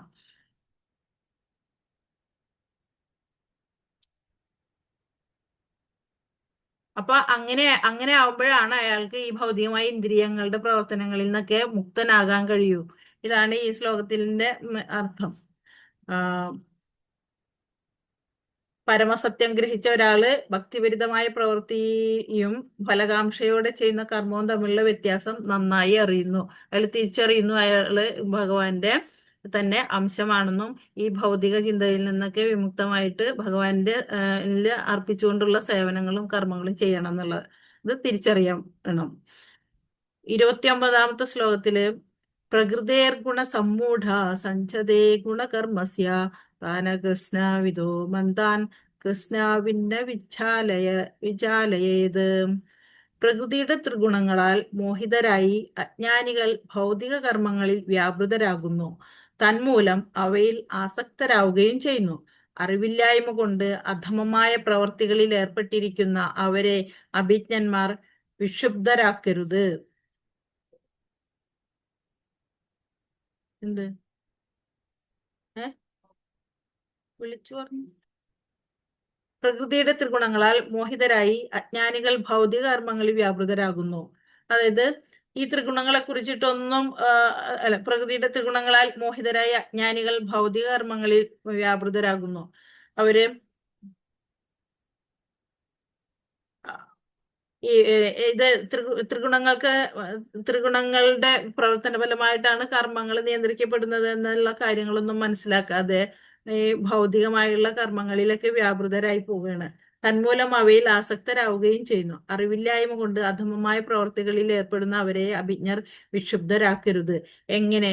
ദേഹമാണ് ആത്മാവെന്ന മിഥ്യാബോധം വെച്ച് പുലർത്തുന്നത് കാരണം മനുഷ്യൻ സ്ഥാനമാനങ്ങളാകുന്ന ഉപാധികളിൽ മുഴുകിയിരിക്കുന്നു. ഭൗതിക പ്രകൃതി തരുന്ന ഒരു ഉപഹാരമാണ് ഈ ശരീരം. ശാരീരിക ബോധത്തോട് അത്യന്തം ആകൃഷ്ടനായ ഒരാൾ മന്ദൻ അഥവാ ആത്മാവിനെ കുറിച്ച് ബോധമില്ലാത്ത ഒരു അലസൻ എന്ന് പറയപ്പെടുന്നു. അജ്ഞന്മാരാണ് ഈ ശരീരം തന്നെയാണ് താൻ എന്ന് കരുതുന്നത്. ഈ ശരീരം താൻ ആരാണെന്ന് മനസ്സിലാക്കാത്ത അവർ മന്ദന്മാരെന്ന് വിശേഷിപ്പിക്കുന്നു ഇതില്. അതാണ് താനകസ്നാവിദോ മന്ദാൻ എന്ന് വിശേഷിപ്പിക്കുന്നത്. ആത്മാവിനെ കുറിച്ച് ബോധമില്ലാത്ത ഒരു അലസൻ എന്ന് പറയപ്പെടുന്നു. അവരെയാണ് മന്ദൻ എന്ന് പറയുന്നത്. അജ്ഞന്മാരാണ് ഈ ശരീരം തന്നെയാണ് താൻ എന്ന് കരുതുകയാണ് അവര്. അപ്പൊ അങ്ങനെയുള്ള മൂഢന്മാർക്ക് കൃഷ്ണാവബോധത്തോടു കൂടി ചെയ്യുന്ന കർമ്മങ്ങളെ അഭിനന്ദിക്കാനൊന്നും ആവില്ല. അവർക്ക് എത്ര ഇത് പറഞ്ഞു കൊടുത്താലും താൻ ആരാണെന്ന് മനസ്സിലാകാത്ത, താനും ഭഗവാനും തമ്മിലുള്ള ബന്ധം എന്താണെന്ന് മനസ്സിലാകാത്ത അവർക്ക് അവരെ മൂഢന്മാരായിട്ട് കണക്കാക്കുന്നു. അവർക്ക് ഈ ഇങ്ങനെ പറയുന്ന കൃഷ്ണാവബോധത്തോട് ചെയ്യുന്ന കർമ്മങ്ങളെ കുറിച്ച് എന്തെങ്കിലും പറഞ്ഞാൽ അതിനെ അഭിനന്ദിക്കാനോ അതിനോട് യോജിച്ചു പോകാനോ ഒന്നും അവർക്ക് കഴിയില്ല. അതുകൊണ്ടാണ് അവരെ ഉപദേശിച്ച് അസ്വസ്ഥരാക്കാൻ വേണ്ടി വിലയേറിയ സമയം പാഴാക്കരുതെന്ന് ഭഗവാൻ കൽപ്പിക്കുന്നത്. അതാണ് ഇവിടുത്തെ പോയിന്റ്. അപ്പൊ അങ്ങനെയുള്ളവരെ എന്ത് ചെയ്യാൻ പറഞ്ഞ, അറിവില്ലായ്മ കൊണ്ട് അധമമായ പ്രവർത്തികളിൽ ഏർപ്പെട്ടിരിക്കുന്ന അവരെ അഭിജ്ഞന്മാർ വിക്ഷുബ്ധരാക്കരുത്. പെട്ടെന്ന് ചെന്നിട്ട് അവരോട് ഇങ്ങനെ പറയാ, ഇങ്ങനെയുള്ള ഇതല്ല, നിങ്ങൾ കൃഷ്ണാവബോധത്തിന്റെ ഇതുകൾ മനസ്സിലാക്കാനോ അല്ലെങ്കിൽ കാര്യങ്ങൾ ഇതൊക്കെ പറഞ്ഞു കൊടുത്താൽ അവർക്ക് അത് മനസ്സിലാവില്ല. അപ്പൊ അതുകൊണ്ട് അവരെ വളരെ സാവധാനത്തിൽ അവരെ ഈ കാര്യങ്ങൾ പറഞ്ഞ് മനസ്സിലാക്കിയിട്ട് അവരെ വിക്ഷുബ്ധരാക്കാത്ത രീതിയിൽ അവരെ പറഞ്ഞ് മനസ്സിലാക്കിയിട്ട് കൃഷ്ണാവബോധത്തിലേക്ക് തിരികെ എത്തിക്കണം. ഭഗവാന്റെ ഉദ്ദേശം എന്തെന്ന് അറിയാവുന്നതുകൊണ്ട് അദ്ദേഹത്തെക്കാൾ കനിവ് കാട്ടുന്നു. മൂഢന്മാരെ ചെന്ന് കണ്ട് കൃഷ്ണാവബോധഭരിതങ്ങളായ കർമ്മങ്ങളിൽ ഏർപ്പെടാൻ അവരെ പ്രേരിപ്പിക്കുന്നതുൾപ്പെടെ സകല വിധത്തിലുള്ള ബുദ്ധിമുട്ടുകളും അവർ ഏറ്റെടുക്കുന്നു. മനുഷ്യവർഗത്തിന് അത്യാവശ്യമാണ് കൃഷ്ണാവബോധ പ്രവർത്തനം. അങ്ങനെ അവരെ വിക്ഷുബ്ധരാക്കാത്ത വിധത്തില് സാവധാനം കാര്യങ്ങൾ പറഞ്ഞ് ബോധ്യപ്പെടുത്തി അവരെ ഇതിലേക്ക് കൃഷ്ണാവബോധത്തിന്റെ ഇതിലേക്ക് ആ ട്രാക്കിലേക്ക് അവരെ എത്തിക്കണം. അത് മനുഷ്യവർഗത്തിന് അത്യാവശ്യമാണ് ഈ പ്രവർത്തനങ്ങള്. മയി സർവാണി കർമാണി സംന്യാസാധ്യാത്മചേതസ നിരാശീർ നിർമ്മമോ ഭൂത യുദ്ധസ്വ വിഗതജ്വരാം. അതുകൊണ്ട് അല്ലയോ അർജുന, നിന്റെ കർമ്മങ്ങളെല്ലാം എനിക്കായി അർപ്പിച്ചുകൊണ്ട് എന്നെക്കുറിച്ചുള്ള പൂർണ്ണ ജ്ഞാനത്തോടെ ലാഭേച്ഛയോ ഉടമസ്ഥാവകാശ ബോധമോ അലസതയോ കൂടാതെ യുദ്ധം ചെയ്യൂ. അപ്പൊ ഇതുവരെ നമ്മളെ കോണ്ടെക്സ്റ്റ് മറക്കരുത്. ഇതെല്ലാം ഭഗവാൻ അർജുനനെ ഉപദേശിച്ചുകൊണ്ടിരിക്കുകയാണ്. ഇന്ന കാര്യങ്ങളൊക്കെ പറഞ്ഞു. ഇപ്പൊ ഇതിൽ പറഞ്ഞു നമ്മൾ ചെയ്യുന്ന കർമ്മങ്ങള് നമ്മള് അതല്ല, നമ്മളിലുള്ള ത്രിഗുണങ്ങളുടെ അടിസ്ഥാനത്തിലാണ് കർമ്മം ഇതായി പോകുന്നത്, അങ്ങനെയുള്ള കാര്യം അത് പറഞ്ഞു. അതുപോലെ തന്നെ ഈ അജ്ഞാനികളെ പെട്ടെന്ന് ചെന്ന് അവരെ വിക്ഷുബ്ധമരാക്കുന്ന രീതിയിൽ അവരെ ചെന്ന് ഉപദേശിച്ച് ഇതിലാക്കാൻ വേണ്ടി ശ്രമിക്കരുത്. ഇതൊക്കെ സ്ലോവില് കാര്യങ്ങൾ പറഞ്ഞ് മനസ്സിലാക്കി അവരെ കൃഷ്ണാവബോധത്തിലേക്ക് എത്തിക്കണം. അതുകൊണ്ട് അപ്പോ എന്നിട്ട് ഒന്ന് കൺക്ലൂഡ് ചെയ്ത് പറയാണ്. അതുകൊണ്ട് അർജുന, എന്താ വേണ്ടത്? നിന്റെ ഈ കർമ്മങ്ങളെല്ലാം നീ ഒന്നുകൊണ്ടും പേടിക്കണ്ട. നീ എന്ത് ഈ യുദ്ധത്തിൽ വന്ന് നീ ഇങ്ങനെ വിഷണ്ണനായിട്ടിരിക്കുന്നത് മാതൃകാപരമായുള്ള കാര്യമല്ല. നീ നിന്റെ സ്വധർമ്മം അനുഷ്ഠിക്കണം. നിന്റെ കർമ്മങ്ങളെല്ലാം എന്ത് ചെയ്യണം? എനിക്കായി അർപ്പിച്ചുകൊണ്ട് എന്നെക്കുറിച്ചുള്ള പൂർണ്ണ ജ്ഞാനത്തോടെ ലാഭേച്ഛയോ ഉടമസ്ഥാവകാശ ബോധമോ അലസതയോ ഒന്നും ഇല്ലാതെ യുദ്ധം ജയിച്ചാല് ജയാണോ തോൽവിയാണോ അങ്ങനെയുള്ള കാര്യങ്ങളെ കുറിച്ചൊന്നും ചിന്തിക്കാതെ, അല്ലെങ്കിൽ അതിന്റെ ഉടമസ്ഥാവകാശ ബോധമോ അലസതയോ അങ്ങനെയുള്ള കാര്യങ്ങൾ അതൊന്നും ഇല്ലാതെ ഇതെന്റെ ധർമ്മമാണ്, ക്ഷത്രിയനായ ഞാൻ ചെയ്യേണ്ട ധർമ്മമാണ് യുദ്ധം ചെയ്യുക. അതിന്റെ ജയമായാലും തോൽവിയായാലും അത് ഞാൻ ചെയ്തിരിക്കണം. ആ യുദ്ധക്കളത്തിൽ നിന്ന് ഞാൻ ഓടി രക്ഷപ്പെടേണ്ടതല്ല, അല്ലെങ്കിൽ സന്യാസം സ്വീകരിച്ചു പോകേണ്ടതല്ല. ഇത് ധീരമായിട്ട് നേരിടണം എന്നുള്ള ഒരു ബോധം അർജുനനില് ഉണ്ടാക്കാൻ വേണ്ടിയിട്ടുള്ള ഭഗവാന്റെ ഒരു ഉപദേശം കൂടിയാണ് 30ാമത്തെ ശ്ലോകത്തിൽ പറഞ്ഞിരിക്കുന്നത്. അപ്പോ കർമ്മഫലങ്ങൾ ആഗ്രഹിക്കാതെ ഗുരുവിന്റെ ആജ്ഞ അനുസരിച്ച് പ്രവർത്തിക്കുന്നവനാണ് നിരാശിസ്. ഒരു കാഷ്യർ തന്റെ യജമാനു വേണ്ടി ലക്ഷക്കണക്കിന് നാണയങ്ങൾ എണ്ണുന്നു, എങ്കിലും ഒരു ചില്ലി പോലും തന്റേതെന്ന് അവകാശപ്പെടുന്നില്ല. അതുപോലെ തന്നെ ഈ ലോകത്തിലുള്ളതൊന്നും ഏതെങ്കിലും ഒരു വ്യക്തിയുടേതല്ല, എല്ലാം ഭഗവാന്റേത് മാത്രമാണെന്ന് ഓരോരുത്തരും മനസ്സിലാക്കണം. ഇത് പ്രഭുപാദരുടെ ഒരു ഭാവാർത്ഥത്തിലുള്ള ഒരു ഉദാഹരണമാണ്. നമുക്ക് ചെയ്യാനുള്ളത് കർമ്മം എന്താണെന്ന് വെച്ചാൽ അത് ചെയ്യാണ് വേണ്ടത്. അതിന് ഉദാഹരണമായിട്ട് അതിനൊരു കാഷ്യറിന്റെ ഉദാഹരണം ഇവിടെ പറഞ്ഞിരിക്കുന്നത്. കാഷ്യർ എന്താ അവരുടെ കർമ്മം എന്താണെന്നുള്ളത് ആ കർമ്മം ചെയ്തുകൊണ്ടിരിക്കും. പൈസ എണ്ണി തിട്ടപ്പെടുത്തുക, ട്രാൻസാക്ഷൻസ് നടത്തുക, അത്ര കാര്യങ്ങളോ ഉള്ളോ. ബാക്കി അതിന്റെ ഫലോ അല്ല മറ്റുള്ള കാര്യങ്ങളോ അതിലൊന്നും തനിക്ക് അവകാശമില്ല. അതൊന്നും തന്നെതല്ല. എന്താണോ വിധിക്ക് പറഞ്ഞിട്ടുള്ള കർമ്മം അത് ചെയ്യുക എന്നതുപോലെ ആണ് നമ്മൾ ഓരോരുത്തരുടെയും വേണ്ടതെന്ന് അർജുനനിലൂടെ നമുക്കും മനസ്സിലാക്കി തരികയാണ്. ഇതായാലും ഭഗവാനിൽ ഉറച്ചു വിശ്വസിച്ചുകൊണ്ട് ഭഗവാനിൽ അർപ്പിച്ചുകൊണ്ടുള്ള കർമ്മങ്ങൾ അനുഷ്ഠിക്കുക. അതിന്റെ ഫലത്തെ കുറിച്ചിട്ട് വേവലാതിപ്പെടാതിരിക്കുക. ഏമേ മതമിദം നിത്യ മനോതിഷ്ഠന്തി മാനവാ ശ്രദ്ധാവന്തോ അനസൂയന്തോ മുച്യന്തേ തേപി കർമ്മഭീം. എന്റെ ആജ്ഞാനുസാരം സ്വകർമ്മങ്ങൾ നിർവഹിക്കുകയും അസൂയ കൂടാതെ വിശ്വാസപൂർവ്വം ഈ ഉപദേശങ്ങൾ അനുസരിക്കുകയും ചെയ്യുന്നവർ കർമ്മഫലങ്ങളുടെ കുടുക്കിൽ നിന്ന് മോചനം നേടുന്നു. അപ്പോ എന്താണ് ഇതിന്റെ ഫലം? ഭഗവാൻ ഇങ്ങനെ നമുക്ക് ഇപ്പൊ ഈ ഓരോ ഉപദേശങ്ങൾ നമുക്കും കൂടിയുള്ള ഉപദേശങ്ങളാണ് ഈ അർജുനനെ മുൻനിർത്തി നമുക്ക് പറഞ്ഞു തരികയാണ്. എന്ത് ചെയ്യണം, ഇതൊക്കെ നമുക്ക് ജീവിതത്തിൽ ഓരോ സമയങ്ങളിലും ആവശ്യമായുള്ള ആവശ്യഘട്ടങ്ങളൊക്കെ ഉണ്ടാവും. ആ സമയത്തും നമുക്കിത് ഒരു സൊല്യൂഷനായിട്ടൊക്കെ നമുക്ക് നമ്മുടെ മുന്നിൽ വരും ഈ ശ്ലോകങ്ങളൊക്കെ. ഓരോ അവസരത്തിൽ എന്ത് ചെയ്യണം, തളരാതെ പ്രതിസന്ധികളിലൊക്കെ എങ്ങനെ പിടിച്ചു നിൽക്കണം എന്നുള്ളതൊക്കെ ഉള്ള ഉത്തരങ്ങള് അന്ന് ഭഗവാൻ ഭഗവത്ഗീതയിലെ ഈ 700 ശ്ലോകങ്ങളിലും നമ്മളോട് ബന്ധപ്പെട്ടുള്ള നമ്മുടെ ജീവിതമായിട്ട് ബന്ധപ്പെട്ടുള്ള കാര്യങ്ങളാണ് ഇതൊക്കെ. അപ്പൊ ഇനി ഇതില് എന്താ പറയണേ, എന്റെ ആജ്ഞാനുസാരം സ്വകർമ്മങ്ങൾ നിർവഹിക്കുകയും അസൂയ കൂടാതെ വിശ്വാസപൂർവം ഈ ഉപദേശങ്ങൾ അനുസരിക്കുകയും ചെയ്യുന്നവർ കർമ്മഫലങ്ങളുടെ കുടുക്കിൽ നിന്ന് മോചനം നേടുന്നു. അവർക്ക് കർമ്മഫലം ഉണ്ടാകാൻ പോകുന്നില്ല. എങ്ങനെയാണെങ്കിൽ ഈ ഭഗവാൻ എന്തൊക്കെയാണോ എന്താണോ ഭഗവാന്റെ ആജ്ഞ അത് യാതൊരു വേറൊരു വിചാരമില്ലാതെ ഭഗവാന്റെ ആജ്ഞ അനുസരിച്ച് പ്രവർത്തിക്കുക. എങ്ങനെ അസൂയ കൂടാതെ വിശ്വാസപൂർവ്വം അത് അങ്ങനെയുണ്ട്. ഭഗവാൻ അത് നമുക്കൊരു വേറൊരു ചിന്ത, ഒരു നെഗറ്റീവ് തോട്ടം വരാൻ പാടില്ല. എന്താണ് അസൂയ, അതാണ് പറയുന്നത്. അസൂയ കൂടാതെ ഭഗവാനോട് ഒരു തരത്തിലുള്ള അസൂയ കൂടാതെയും അതുപോലെ ഭഗവാനോടുള്ള വിശ്വാസവും അർപ്പിച്ചുകൊണ്ട് നമ്മുടെ ഭഗവാന്റെ ആ ആജ്ഞ അനുസരിച്ചുകൊണ്ട് നമ്മുടെ കർമ്മം ചെയ്യുക.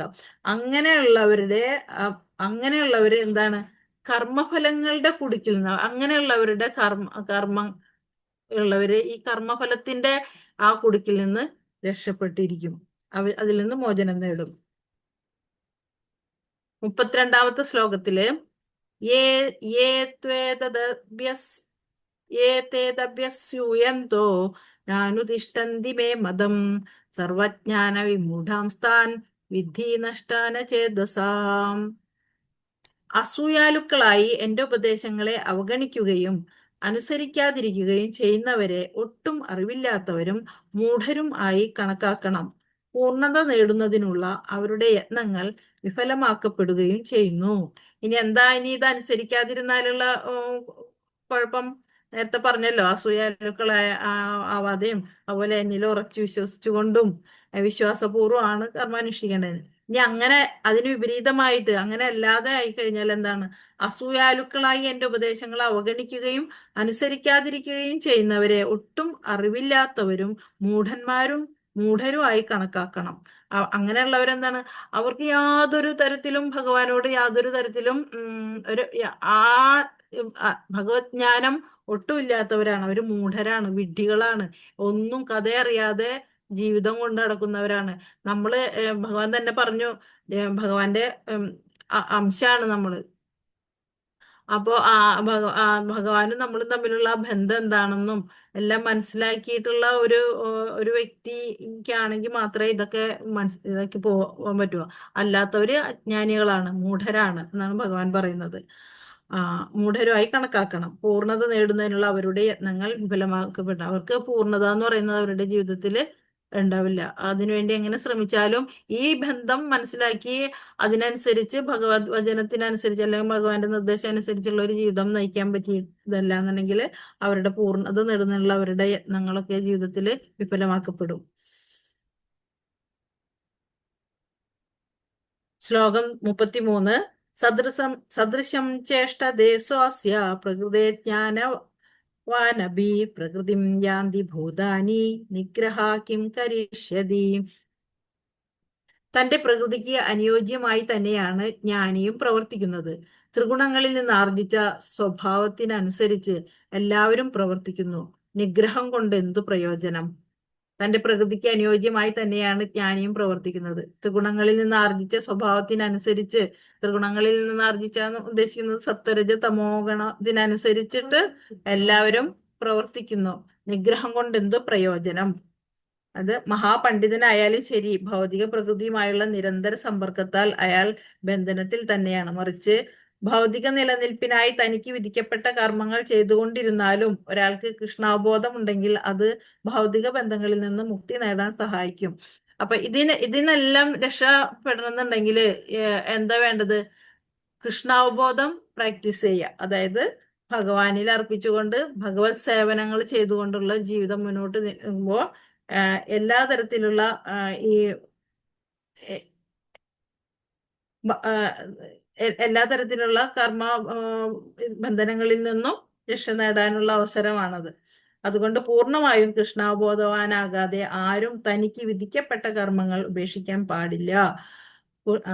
പൊടുന്നനവേ ഒരാൾ തന്റെ നിർദ്ദിഷ്ട കർമ്മങ്ങൾ ഉപേക്ഷിച്ച് ഒരു യോഗിയോ അതീന്ദ്രിയവാദിയോ ആയി അഭിനയിക്കരുത്. സ്വന്തം സ്ഥിതിയിൽ നിന്നുകൊണ്ട് ഉത്തമമായ പരിശീലനം വഴി കൃഷ്ണാവബോധം നേടാൻ ശ്രമിക്കുകയാണ് വേണ്ടത്. അങ്ങനെ ചെയ്താൽ കൃഷ്ണന്റെ മായാവലയത്തിൽ നിന്ന് മോചനം ലഭിക്കും. അപ്പൊ നമുക്ക് ഇതിൽ നിന്നുള്ള ഈ മായയിൽ നിന്നും ഈ ഭൗതിക ഈ കർമ്മ പ്രതിഫല ഇതിൽ നിന്നൊക്കെ രക്ഷപ്പെടണമെന്നുണ്ടെങ്കിൽ ഉള്ള മാർഗം കൃഷ്ണാവബോധം പരിശീലിക്കുക എന്നുള്ളതാണ്. അത് മാത്രമാണ് നമ്മളെ ഒരു പൂർണ്ണതയിലേക്ക് നയിക്കാൻ വേണ്ടിയിട്ടുള്ള ഏക മാർഗം. അപ്പൊ കൃഷ്ണാവബോധം പരിശീലിക്കുക. കൃഷ്ണാവബോധം പരിശീലിക്കുക വെച്ചാല് കൃഷ്ണനുള്ള ഭക്തിയുത സേവനങ്ങൾ ചെയ്യുക, അങ്ങനെയുള്ള ഭക്തിപരമായുള്ള ഇത് ചെയ്ത് ഭഗവാന്റെ പ്രേമം ഇതിലേക്ക് പാത്രമാവുക. അതിനുള്ള മാർഗം ഇന്ദ്രിയസ്യേന്ദ്രിയസ്യർത്ഥേ രാഗദ്വേഷോ വ്യവസ്ഥിതോ തായോർന വശമാഗച്ഛേത് തൗഹ്യസ്യ പരിപന്ഥിനോ. ഇന്ദ്രിയ സംബന്ധികളായ വിഷയങ്ങളോടുള്ള ആസക്തിയും വിരക്തിയും നിയന്ത്രിക്കുന്നതിന് ചില തത്വങ്ങളുണ്ട്.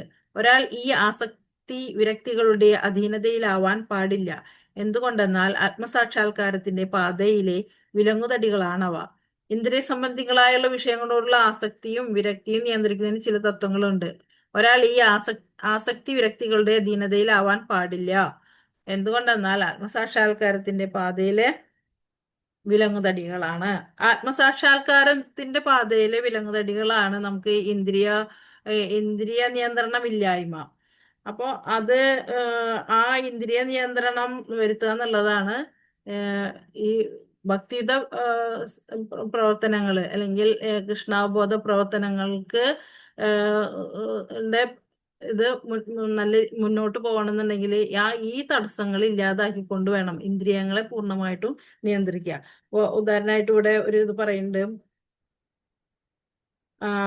നിയമാനുസൃതമായ ഇന്ദ്രിയ സുഖഭോഗങ്ങളും ഒരാളെ വഴിതെറ്റിച്ചെന്നു വരാം. ഉദാഹരണത്തിന് രാജവീഥികളിൽ പോലും വാഹനാപകടം സംഭവിക്കാൻ ഇടയുണ്ടല്ലോ. എത്ര ശ്രദ്ധാപൂർവം സൂക്ഷിച്ചു പോരുന്ന രാജവീഥിയിൽ വെച്ചും അപകടം ഉണ്ടാവില്ലെന്ന് ഉറപ്പിച്ചു പറയാനാവില്ല.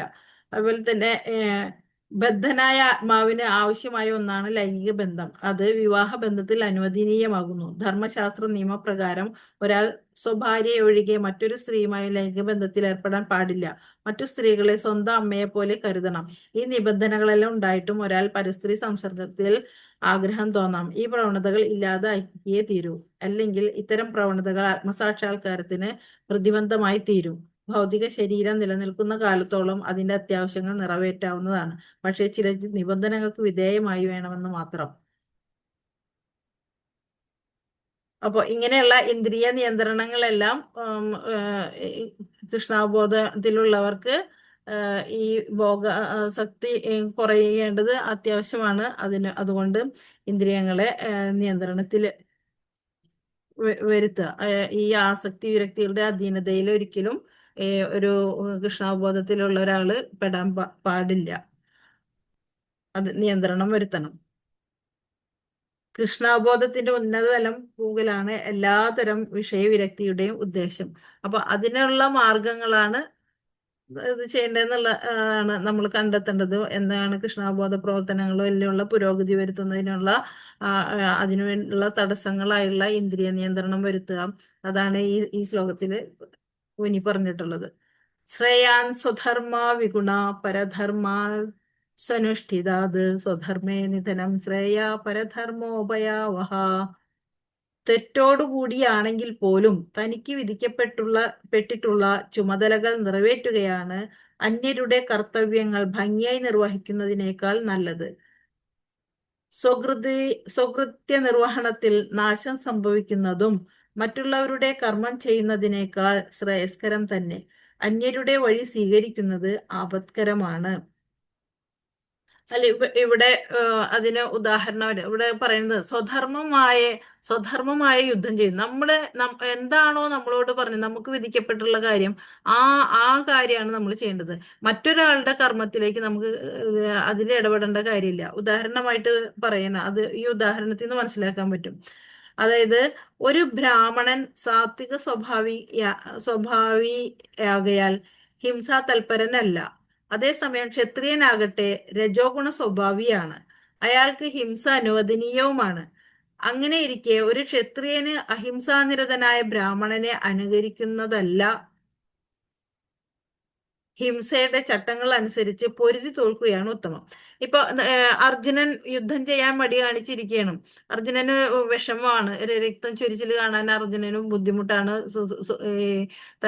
പ്രിയപ്പെട്ടവരുടെ മരണം ഉണ്ടാവുക, അതുകൊണ്ട് എനിക്ക് ആ വിജയത്തിൽ നിന്ന് എനിക്ക് എന്താ ആഹ്ലാദം ഉണ്ടാവും എന്നൊക്കെ അർജുനൻ വിലപിക്കുന്നുണ്ട്. അപ്പോ അതിന് ഭഗവാൻ എടുത്തു പറയുന്ന ഒരു കാര്യം, നമ്മള് എന്താണോ അവരവരുടെ ധർമ്മം അതനുഷ്ഠിക്കണം. അല്ലാതെ ഒരു ക്ഷത്രിയൻ പോയിട്ട് ഒരു ബ്രാഹ്മണനായിട്ട് ഇരുന്നിട്ട് കാര്യമില്ല. അതുപോലെ തന്നെ ഒരു ബ്രാഹ്മണൻ സാത്വിക സ്വഭാവിയാണ്, അയാള് ഹിംസാ തൽപരനല്ല. അതുകൊണ്ട് അയാൾക്ക് ക്ഷത്രിയന്റെ ധർമ്മം ചെയ്യാൻ പറ്റില്ല. അതേസമയം ക്ഷത്രിയനാണെങ്കിലോ രജോ ഗുണത്തിലുള്ളവരാണ്, അയാൾക്ക് ഹിംസ അനുവദനീയമാണ്. അയാൾക്ക് ഈ യുദ്ധം ചെയ്യാന്നുള്ളതും ഈ യുദ്ധം ചെയ്ത് എത്ര ഇതൊന്നും അതോടെ ആ മർഡറൊന്നും അവിടെ ഒരു പ്രശ്നമല്ല. അത് അയാളുടെ ധർമ്മത്തിന്റെ ഭാഗമാണ്, കർമ്മത്തിന്റെ ഭാഗമാണ്. അപ്പോൾ അതുകൊണ്ട് അയാൾ ഒരു ബ്രാഹ്മണനായിരിക്കേണ്ട കാര്യമില്ല. ക്ഷത്രിയനായിട്ട് ക്ഷത്രിയന്റെ ധർമ്മമായുള്ള കാര്യങ്ങൾ തന്നെ ചെയ്യണം. അങ്ങനെ ഇരിക്കെ ഒരു ക്ഷത്രിയന് അഹിംസാനിരതനായ ബ്രാഹ്മണനെ അനുകരിക്കേണ്ട കാര്യമില്ല. ഹിംസയുടെ ചട്ടങ്ങൾ അനുസരിച്ച് പൊരുതി തോൽക്കുന്നതാണ് ഉത്തമം. അപ്പം അർജുനനോട് പ്രത്യേകം എടുത്ത് പറയുകയാണ്, ഇങ്ങനെ മറ്റുള്ള ഒരു ക്ഷത്രിയനായ അർജുനൻ വേറെ ബ്രാഹ്മണരെ പോലെ ഇങ്ങനെ ഒഴിഞ്ഞു മാറി നിൽക്കേണ്ട കാര്യമില്ല. അതില് ഇങ്ങനെ ഈ ഒരു രക്തം ചീന്തുന്നു, യുദ്ധകളത്തിൽ അങ്ങനെ ഒരു അവസ്ഥ ഉണ്ടാവുന്നത് കണ്ട് വിഷമിച്ച് വിഷണ്ണനാവേണ്ട കാര്യമില്ല. ക്ഷത്രിയൻ പൊരുതി തോറ്റാലും ശരി, ആ ക്ഷത്രിയന്റെ ധർമ്മമായ യുദ്ധത്തിൽ പോരാടല് നടത്തിയിരിക്കണം. അതാണ് ഒരു അവനവന്റെ ധർമ്മം അനുഷ്ഠിക്കുക എന്നുള്ളതില് ഉത്തമമായുള്ള കാര്യം. അപ്പൊ വീണ്ടും അപ്പൊ ഇതുവരെ ഭഗവാൻ അർജുനൻ ഇങ്ങനെ ഒരു ധർമ്മത്തിന്റെ കാര്യം പറഞ്ഞ് എങ്ങനെയൊക്കെ വേണം, ഇതിന്ന് പിന്മാറാൻ പാടില്ല, ഓരോരുത്തരും അനുഷ്ഠിക്കേണ്ട ധർമ്മം അതിനെക്കുറിച്ച് ഇങ്ങനെ പല പല പല കാഴ്ചപ്പാടുകളിലൂടെ പറഞ്ഞ് മനസ്സിലാക്കിക്കൊണ്ടിരിക്കുകയാണ്. അത് കഴിഞ്ഞിട്ട് ഇനി സംസാരിക്കാൻ പോകുന്നത് അർജുനനാണ്. അപ്പൊ അർജുനൻ പറയുകയാണ് 36ാമത്തെ ശ്ലോകത്തില്, അഥാക്കേന പ്രയുക്തോയം പാപം ചരതി പുരുഷഃ അനീച്ഛന്നപി വർഷ്ണേയ ബലാദിവ നിയോജിതഃ. അർജുനൻ പറയണം, അർജുനൻ ചോദിക്കുകയാണ്. അപ്പൊ കുറെ നേരമായിട്ട് ഭഗവാൻ ഇങ്ങനെ പറഞ്ഞുകൊണ്ടിരിക്കുകയാണ്. അർജുനൻ ഇതെല്ലാം ക്ഷമയോടെ കേട്ടിരിക്കുകയാണ്. അപ്പൊ അർജുനൻ പിന്നെ ഉണ്ടായ സംശയമാണ് എന്ത്, വർഷ്ണേയ ഏതിനാലാണ് ഒരാൾ തനിക്ക് ഇഷ്ടമില്ലെങ്കിൽ പോലും ബലാത്കാരേണ എന്ന പോലെ പാപം ചെയ്യാൻ പ്രേരിതനാകുന്നത്? അത് വർഷ്ണേയ മീൻസ് വിഷ്ണു വംശജനായ ഭഗവാന്റെ വംശത്തോട് കൂടിയിട്ട് എടുത്ത് പറയുന്നതാണ്, ചോദിക്കുന്നതാണ്. എന്തുകൊണ്ടാണ് മനുഷ്യൻ ഇങ്ങനെ പാപം ചെയ്യുന്നത്? മറ്റുള്ളവരുടെ പ്രേരണ കൊണ്ടായാലും ശരി, എന്താണ് ഇങ്ങനെ പാപം ചെയ്തു പോകുന്നതിനുള്ള കാരണം? അപ്പൊ നമുക്കറിയാം, ചിലപ്പോ മനുഷ്യന് ബോധം ഉണ്ടാവും, എന്നാൽ നമുക്ക് ഇഷ്ടമില്ലെങ്കിൽ പോലും നമ്മൾ ചിലപ്പോൾ ചില സാഹചര്യങ്ങൾ കൊണ്ട് ചില പാപങ്ങൾ ചെയ്യാനിടയാകും. അപ്പൊ അതെന്തുകൊണ്ടാണ് അങ്ങനെ സംഭവിച്ചു പോകുന്നത്? അതിനെന്തെങ്കിലും കാരണമുണ്ടോ? ഇങ്ങനെ മറ്റുള്ള ഇതിൽ ചിലര് യാദൃശ്ചികമായിട്ട് ചെന്ന് പെട്ടുപോകും, സാഹചര്യങ്ങളുടെ ഇതുകൊണ്ട് പെട്ടുപോകാനൊക്കെ ഇടയുണ്ട്. അപ്പൊ അതെന്തുകൊണ്ടാണ് അങ്ങനെ ആയി പോകുന്നതെന്ന് ചോദിക്കുകയാണ് ഈ ശ്ലോകത്തില്. അപ്പോ അതിന് ഭഗവാൻ നൽകുന്ന മറുപടി എന്താണ്? ശ്രീ ഭഗവാനുവാചാം. അപ്പൊ അതായത് ചിലപ്പോ ഒരു ഉദാഹരണം ഇപ്പൊ വാൽമീകി മഹർഷിയൊക്കെ കണ്ടില്ലേ, അദ്ദേഹത്തിന് ശരിക്കും പറഞ്ഞാൽ അദ്ദേഹത്തിന്റെ ഉള്ളില് അങ്ങനെ ഒരു ആഗ്രഹം ഉള്ള ആളല്ല, ഇങ്ങനെ തട്ടിപ്പറിച്ച് ഇത് കൊണ്ടുവന്നു. പക്ഷെ അദ്ദേഹത്തിന്റെ ഫാമിലിയുടെ കുടുംബത്തിന്റെ ആവശ്യങ്ങൾ നിറവേറ്റുന്നതിന് വേണ്ടിയിട്ട് അദ്ദേഹം അങ്ങനെ പോയതാണ്. അപ്പൊ അത് ഒരു ഉദാഹരണത്തിൽ കൂടെ നമുക്ക് ഈ ചോദ്യത്തിന് ശരിക്കും മനസ്സിലാക്കിയെടുക്കാം. എന്തുകൊണ്ടാണ് വാൽമീകിക്ക് അങ്ങനെ അദ്ദേഹം പിന്നീട് അദ്ദേഹത്തിന്റെ ആ സത്സംഗത്തിന്റെ ഫലമായിട്ട് അദ്ദേഹം ശുദ്ധീകരിക്കപ്പെട്ടു. പെട്ടെന്ന് തന്നെ അദ്ദേഹത്തിന് മാറ്റേണ്ടായ ഒരു ലോകം അറിയുന്ന ഒരു വ്യക്തിയായിട്ട് മാറി. അപ്പൊ അതിന്റെ കാരണം എന്താണ്? അദ്ദേഹം എന്തുകൊണ്ടാണ് അതിലേക്ക് വഴുതിപ്പോയത്, ഇങ്ങനെ ഒരു തെറ്റുകുറ്റ എന്നുള്ള ഒരു ജീവിത രീതിയിലേക്ക് വന്നത് എന്തുകൊണ്ടാണ് എന്നുള്ളത് നമുക്ക് ഒരു ഉദാഹരണം അതിന് ഇതാക്കാം. അപ്പൊ അതിന് ഭഗവാൻ പറയുന്ന മറുപടി എന്താണ്? കാമേഷ ക്രോധേഷ രജോ ഗുണ സമുദ്ഭവ മഹാശനോ മഹാപാപ്മ വിദ്യേനാമിഹ വൈരിണം. അതായത് കാമേഷ ക്രോധേഷ ആഗ്രഹങ്ങളാണ് ഇതിന്റെ. ഭഗവാൻ പറഞ്ഞു, അല്ലയോ അർജുന, രജോ ഗുണവുമായുള്ള സമ്പർക്കത്തിൽ നിന്നുണ്ടായതും പിന്നീട് ക്രോധമായി തീർന്നതുമായ കാമമാണ് ഇങ്ങനെ പ്രേരിപ്പിക്കുന്നത്. എല്ലാം നശിപ്പിക്കുന്ന ഈ മഹാപാപമാണ് ഇഹലോകത്തിലെ ശത്രു. അപ്പൊ ഇതെന്തുകൊണ്ടാണ് നമുക്ക് ഇഷ്ടമില്ലെങ്കിൽ പോലും നമ്മൾ ഇങ്ങനെ ബലാത്കാരേണ എന്ന പോലെ നമ്മൾ ഇങ്ങനെ പാപങ്ങൾ ചെയ്ത് പോകുന്നതിനുള്ള കാരണം എന്താണ്? അതിനുള്ള ഏക കാരണം എന്താ പറയുന്നത്? കാമം എന്ന് പറയുമ്പോൾ ഇവിടെ കാമം പല രീതിയിലുണ്ട്. ലൈംഗികമായുള്ള അതല്ല ഉദ്ദേശിക്കുന്നത്. എല്ലാ തരത്തിലുള്ള ആഗ്രഹങ്ങളെയും കുറിച്ചാണ് ഇവിടെ ഉദ്ദേശിക്കുന്നത്. മനുഷ്യന്റെ ആഗ്രഹം എന്ന് പറയുന്ന ആഗ്രഹങ്ങൾ അൺലിമിറ്റഡ് ആണ്. ഒരെണ്ണം നേടിക്കഴിഞ്ഞാൽ തൊട്ട് അടുത്തത്.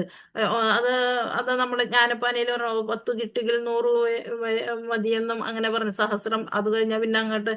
അപ്പൊ അതുപോലെ അത്രത്ര ഭൗതികമായിട്ട് അത്രയത്ര അത്യാർത്തി സ്വാഭാവികമാണ്.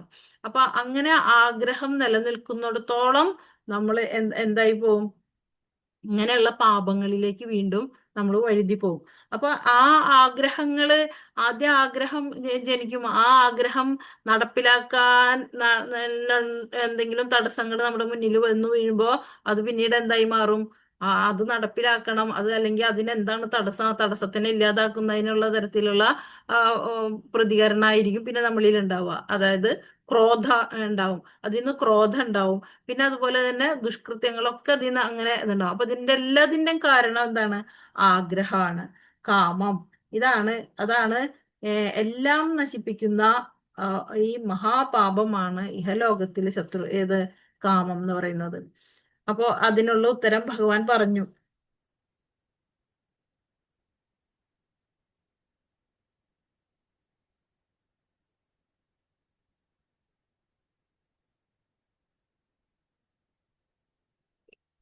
അപ്പൊ അതേസമയം ഈ കാമം, ആഗ്രഹം എന്ന് പറയുന്നപ്പോ ഈ ഭൗതികമായുള്ള ആഗ്രഹം മാത്രമല്ലല്ലോ.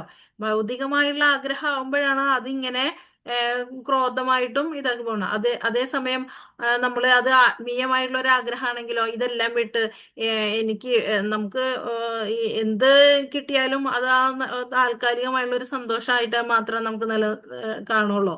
അത് കഴിഞ്ഞ പിന്നെ അതിനോടുള്ള ഇത് വിട്ട് നമുക്ക് വേറെ ആഗ്രഹങ്ങളായി പോകും. അപ്പൊ നമുക്കത് സ്വയം അത് നമ്മൾ ആപത്തിലേക്കാണ് നയിക്കുന്നത് എന്നുള്ളതൊക്കെ മനസ്സിലാക്കുമ്പോൾ നമുക്ക് ഇതാക്കാൻ പറ്റും. ഇത് ഭൗതികമായുള്ള ആഗ്രഹം ഒരിക്കലും നമ്മൾ ഒന്നിലേക്കും നല്ലൊരു രീതിയിലേക്ക് എത്തിക്കാൻ പറ്റില്ല. അതേസമയം നമ്മൾ അതിനെ ഡൈവേർട്ട് ചെയ്തിട്ട് നമുക്കത് ആത്മീയമായിട്ടുള്ള ഒരു ആഗ്രഹമാകുമ്പോൾ അത് സത്വഗുണത്തിലായിട്ട് മാറും. മറ്റേതാണെന്നുണ്ടെങ്കിൽ തമോ ഗുണത്തിലോ രജോ ഗുണത്തിലേക്കൊക്കെ പോവുകയാണ്.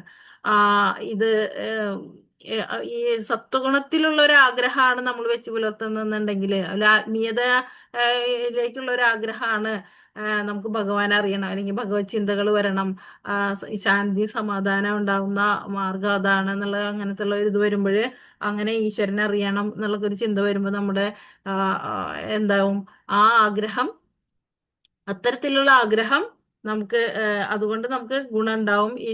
ഈശ്വര ചിന്തയിലേക്ക് വരും. അത് കൃഷ്ണനോ ഭഗവാനോടുള്ള സ്നേഹമാണെങ്കിൽ ഭഗവാൻ പ്രേമത്തിനായിട്ടുള്ള മാർഗത്തിലേക്ക് നമ്മൾ നയിക്കും. അപ്പൊ ആഗ്രഹം എന്ന് പറയുമ്പോൾ, കാമം എന്ന് പറയുമ്പോൾ ഈ ഒരു ഇതിൽ മാത്രമല്ല, അതിനെ നമുക്ക് ഡൈവേർട്ട് ചെയ്തിട്ട് ആത്മീയമായുള്ള ചിന്തകളിലേക്ക് വിടാം. അത് സത്വഗുണത്തിലുള്ള കാമമായിട്ട് മാറും. അപ്പോ അപ്പൊ അതിനുള്ള ഉത്തരം ഭഗവാൻ, അർജുനന്റെ ആ ചോദ്യത്തിനുള്ള ഉത്തരം ഭഗവാൻ പറഞ്ഞു. ഇതാണ് ഏറ്റവും വലിയ ശത്രു, ഇതാണ്. ഇതുകൊണ്ടാണ് മനുഷ്യൻ ഇങ്ങനെയുള്ള പല സാഹചര്യങ്ങളിലും ഈ കാമം അല്ലെങ്കിൽ ഈ ആഗ്രഹം അതിനെ ഒരു വാക്കുകൊണ്ട് കൂടെ ഭഗവാൻ വിശേഷിപ്പിച്ചിരിക്കുന്നത് മഹാശനോ മഹാപാപ്മ എന്നാണ്. അതായത് ഭക്ഷിക്കും തോറും നിറയാത്ത വയറ്. മഹാശനോ എന്നുള്ളതിന്റെ വാക്കിന്റെ അർത്ഥം സർവഭക്ഷകനും. എത്ര ഭക്ഷിച്ചാലും എത്ര കിട്ടിയാലും മതിയാവാത്ത അങ്ങനത്തെ ഒരു ഇതാണ് ഈ ആഗ്രഹം എന്ന് പറയുന്നത്. എത്ര ഇത് ചെയ്താലും വയറ് നിറയാത്തൊരു ഭക്ഷകന്റെ പോലെ, സർവഭക്ഷകൻ എന്നാണ് അവിടെ വിശേഷിപ്പിച്ചിരിക്കുന്നത്. അങ്ങനെയാണ് കാമത്തിന്റെ കാര്യം. വാൺസ് ആർ അൺലിമിറ്റഡ് എന്നൊക്കെ പറയും. എത്ര കിട്ടിയാലും അത് ഒന്നൊന്നൊന്നായിട്ട് പോകും. അപ്പൊ അങ്ങനെയുള്ള ആഗ്രഹത്തെ നല്ല രീതിയിലേക്ക് തിരിച്ചുവിടുക, ആത്മീയമായിട്ടുള്ള ചിന്തയിലേക്ക് വരുമ്പോൾ അത് നമുക്ക് ദോഷത്തെക്കാളും നമുക്ക് ഗുണമാണ് ഉണ്ടാക്കുക. അപ്പോ അടുത്തത് 38ാമത്തെ ശ്ലോകത്തില്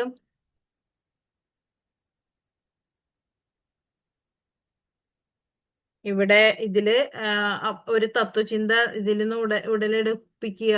അതായത് തത്വവിചാരം ചെയ്യണം. എത്ര നേടിയാലും എന്ത് നേട്ടം നമ്മൾ നേടിയാലും അതൊക്കെ താൽക്കാലികമാണ്. ശാശ്വതമായുള്ള നേട്ടം എന്ന് പറയുന്നത് ഭഗവാനെ ലഭിക്കുക എന്നുള്ളതാണ്, അല്ലെങ്കിൽ ഭഗവത് ചിന്തയിലേക്ക് വരിക, കൃഷ്ണാവബോധത്തിലേക്ക് വരിക എന്നുള്ളതാണ്. അപ്പൊ നമ്മുടെ ആഗ്രഹത്തെ നമ്മൾ ഡൈവേർട്ട് ചെയ്ത് അത്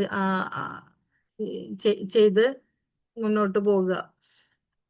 38ാമത്തതില് ശ്ലോകത്തില് ധൂമേനം മ്രിയതേ വഹ്നിർയഥാദർശോ മലേന ച യഥോൽഭേനാവൃതോ ഗർഭസ്ഥദാ തേനേത മാവൃതം. ഇവിടെ ഭഗവാൻ പറയാണ്, പുക തീയിനെ എന്ന പോലെയും പൊടി കണ്ണാടി എന്ന പോലെയും ഗർഭാശയം ഭ്രൂണത്തെ എന്ന പോലെയും ജീവാത്മാവിനെ വ്യത്യസ്തമായ അളവുകളിലുള്ള കാമം ആവരണം ചെയ്തിരിക്കുന്നു. വീണ്ടും അപ്പൊ കാമം ആണ് നമ്മുടെ ഈ കർമ്മത്തിന് ഇങ്ങനെയുള്ള ഇതിന് കാരണം. എല്ലാ തരത്തിലുള്ള ഇങ്ങനെ പാപം ചെയ്യാനൊക്കെ പ്രേരിതനാവുന്നത് ഈ കാമം നമ്മളിൽ ഉള്ളത് കൊണ്ടാണ്. അപ്പൊ ഇനി ഈ കാമം എങ്ങനെയൊക്കെയാണ് നമ്മളിൽ കിടക്കുന്നത്, എങ്ങനെയൊക്കെയാണ്, ഏതൊക്കെ വിധത്തിലാണ്? 3 തരത്തിലാണെന്ന് പറയുന്നു. ഒന്ന്, പുക തീയിനെ എന്ന പോലെ. പുക തീയിനെ എന്ന പോലെ. അതിന്റെ ബോധമണ്ഡലത്തെ, ബോധത്തിനെ, ബുദ്ധിനെ കവർ ചെയ്തിരിക്കുന്ന തീ തീ തീനെ കവർ ചെയ്ത ചാരം ആണെങ്കിലും തീ കുറച്ചെങ്കിലും നമുക്ക് കാണാൻ പറ്റും. അതേപോലെ നമ്മുടെ ബോധം ഉണ്ടെങ്കിലും അതിനെ കവർ ചെയ്തിരിക്കുന്ന പോലെ പുക, ആ പുക. അതുപോലെ തന്നെ പൊടി കണ്ണാടി എന്ന പോലെ. അത് പല വിധത്തിലുള്ള അഴുക്കുകൾ നിറഞ്ഞ കണ്ണാടി. ആ കണ്ണാടി നമുക്ക് കണ്ണാടിയുടെ ഉപയോഗം എന്ന് വെച്ചാൽ അത് പ്രതിഫലനം നമ്മുടെ തന്നെ പ്രതിഫലിപ്പിക്കാനുള്ള കഴിവുള്ളതാണ്.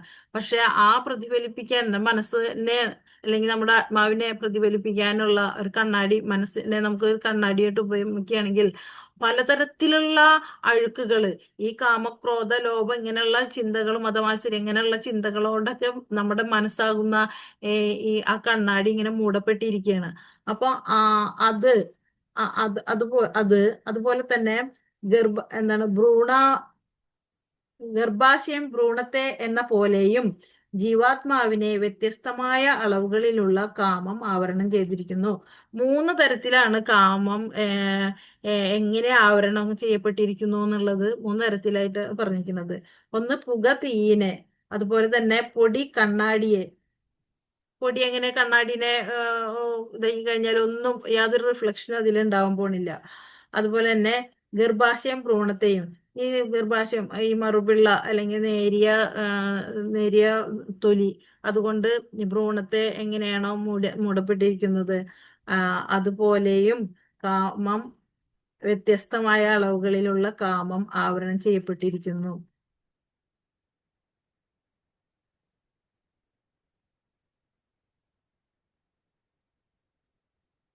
കൃഷ്ണബോധത്തിന്റെ ആരംഭഘട്ടത്തെ പോലെയാണ്. കണ്ണാടിയിലെ പൊടി സൂചിപ്പിക്കുന്നത് ആധ്യാത്മിക ചര്യകളാൽ മനസ്സാകുന്ന കണ്ണാടിയെ ശുദ്ധീകരിക്കുന്ന പ്രക്രിയയാണ്. അപ്പൊ കണ്ണാടിയിലെ പൊടി എന്ന് പറയുന്നത് മനസ്സ്. കണ്ണാടി എന്ന് പറയുന്നത് ഇവിടെ മനസ്സ്, അഴുക്ക് പിടിച്ചിരിക്കുന്ന ഒരു കണ്ണാടീനെയാണ് ഇവിടെ ഉദ്ദേശിക്കുന്നത്. അപ്പൊ ആ കണ്ണാടിയെ എങ്ങനെ നമ്മൾ ശുദ്ധീകരിച്ചെടുക്കണം, ഇതെല്ലാം മാറ്റിയെടുക്കണം, ആ പൊടിയെല്ലാം മാറ്റിക്കളയണം. എന്താണ് ചെയ്യേണ്ടത്? അതുപോലെ തന്നെ ഒരു ജീവസത്ത അല്പമാത്രം കൃഷ്ണാബോധം വെളിപ്പെടുത്തുകയാണെങ്കിൽ അയാളെ പുക മൂടിയ തീയോട് ഉപമിക്കാം. അയാളിലുണ്ട്, കൃഷ്ണാവബോധം ഉണ്ട്. പക്ഷെ അത് എങ്ങനെയാണ്? അത് നമ്മൾ മാറ്റിയെടുക്കണം. അതിപ്പോ ഏതവസ്ഥയിലാണ് കിടക്കുന്നത്? അല്പം പുക മൂടിയ ഒരു തീയോട്, തീയുടെ മേലെ കിടക്കുന്ന ചാരം, തീ അവിടെ ഉണ്ട്. ആ ചാരം കുറച്ച് നീക്കി മാറ്റി കഴിഞ്ഞാൽ നമുക്ക് ആ തീയിന് മുഴുവനായിട്ടും കാണാൻ പറ്റും. അപ്പൊ ആ ചാരം അവൻ മാറ്റി കഴിഞ്ഞാല് തീനെ ശരിയായ രീതിയിൽ കാണാൻ പറ്റും. അപ്പൊ അതുപോലെ പുകയുള്ള സ്ഥലത്ത് ഉണ്ടെന്നിരിക്കലും അത് തുടക്കത്തിൽ തെളിഞ്ഞു കാണുകയില്ല. കൃഷ്ണാബോധത്തിന്റെ ആരംഭഘട്ടത്തിൽ പോലെയാണിത്. അപ്പൊ ആ പുകേനെ മാറ്റിക്കളയണം.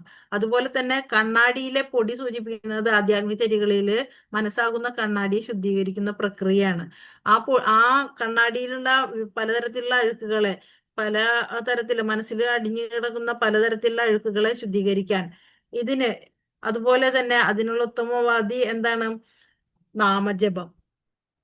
ഈ നാമജപത്തിന്റെ മാഹാത്മ്യം നമ്മളിപ്പോ ക്ലാസ് തുടങ്ങുമ്പോഴേ തന്നെ കേട്ടു. ഇതിന്റെ മാഹാത്മ്യത്തെ കുറിച്ച് പറഞ്ഞു. ഒരു നാമത്തിൽ ഓരോന്നിലും അടങ്ങിയിരിക്കുന്ന കാര്യങ്ങളെ കുറിച്ചൊക്കെ പറഞ്ഞു.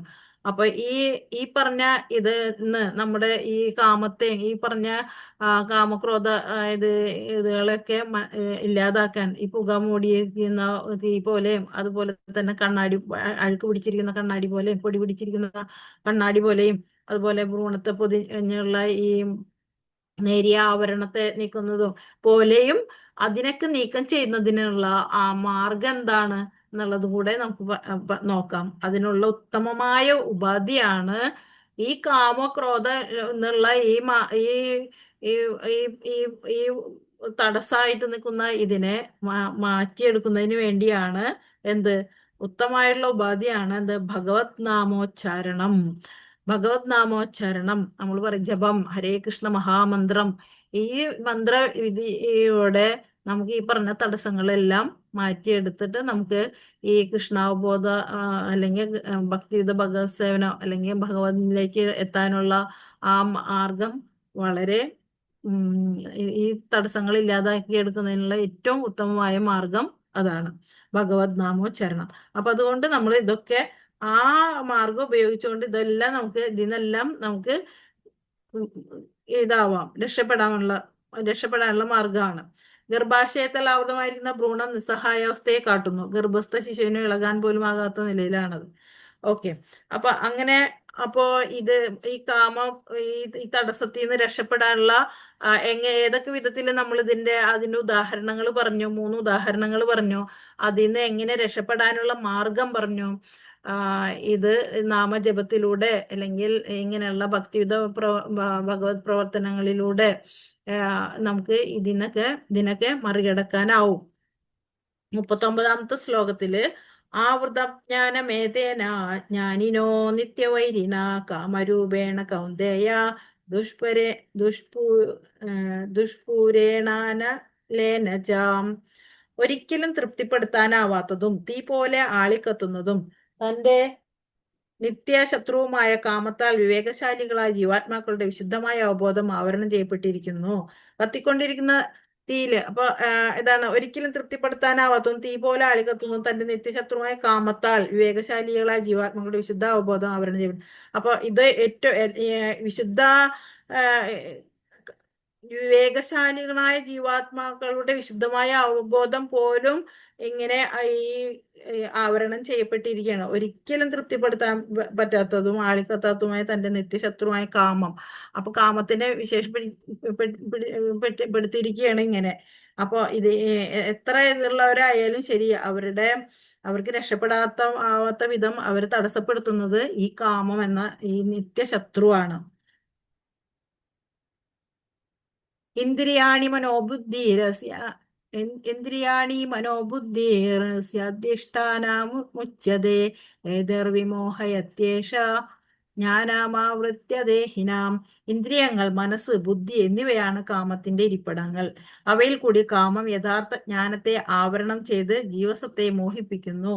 അപ്പൊ ഇനി നമ്മൾ അറിയുന്നത് എവിടൊക്കെയാണ് ഈ കാമം ഇരിക്കുന്നത്, ഈ ആഗ്രഹങ്ങൾ എന്തിലൊക്കെയാണ് ഇരിക്കുന്നത്, എവിടെയാണ് നമുക്കറിയാം.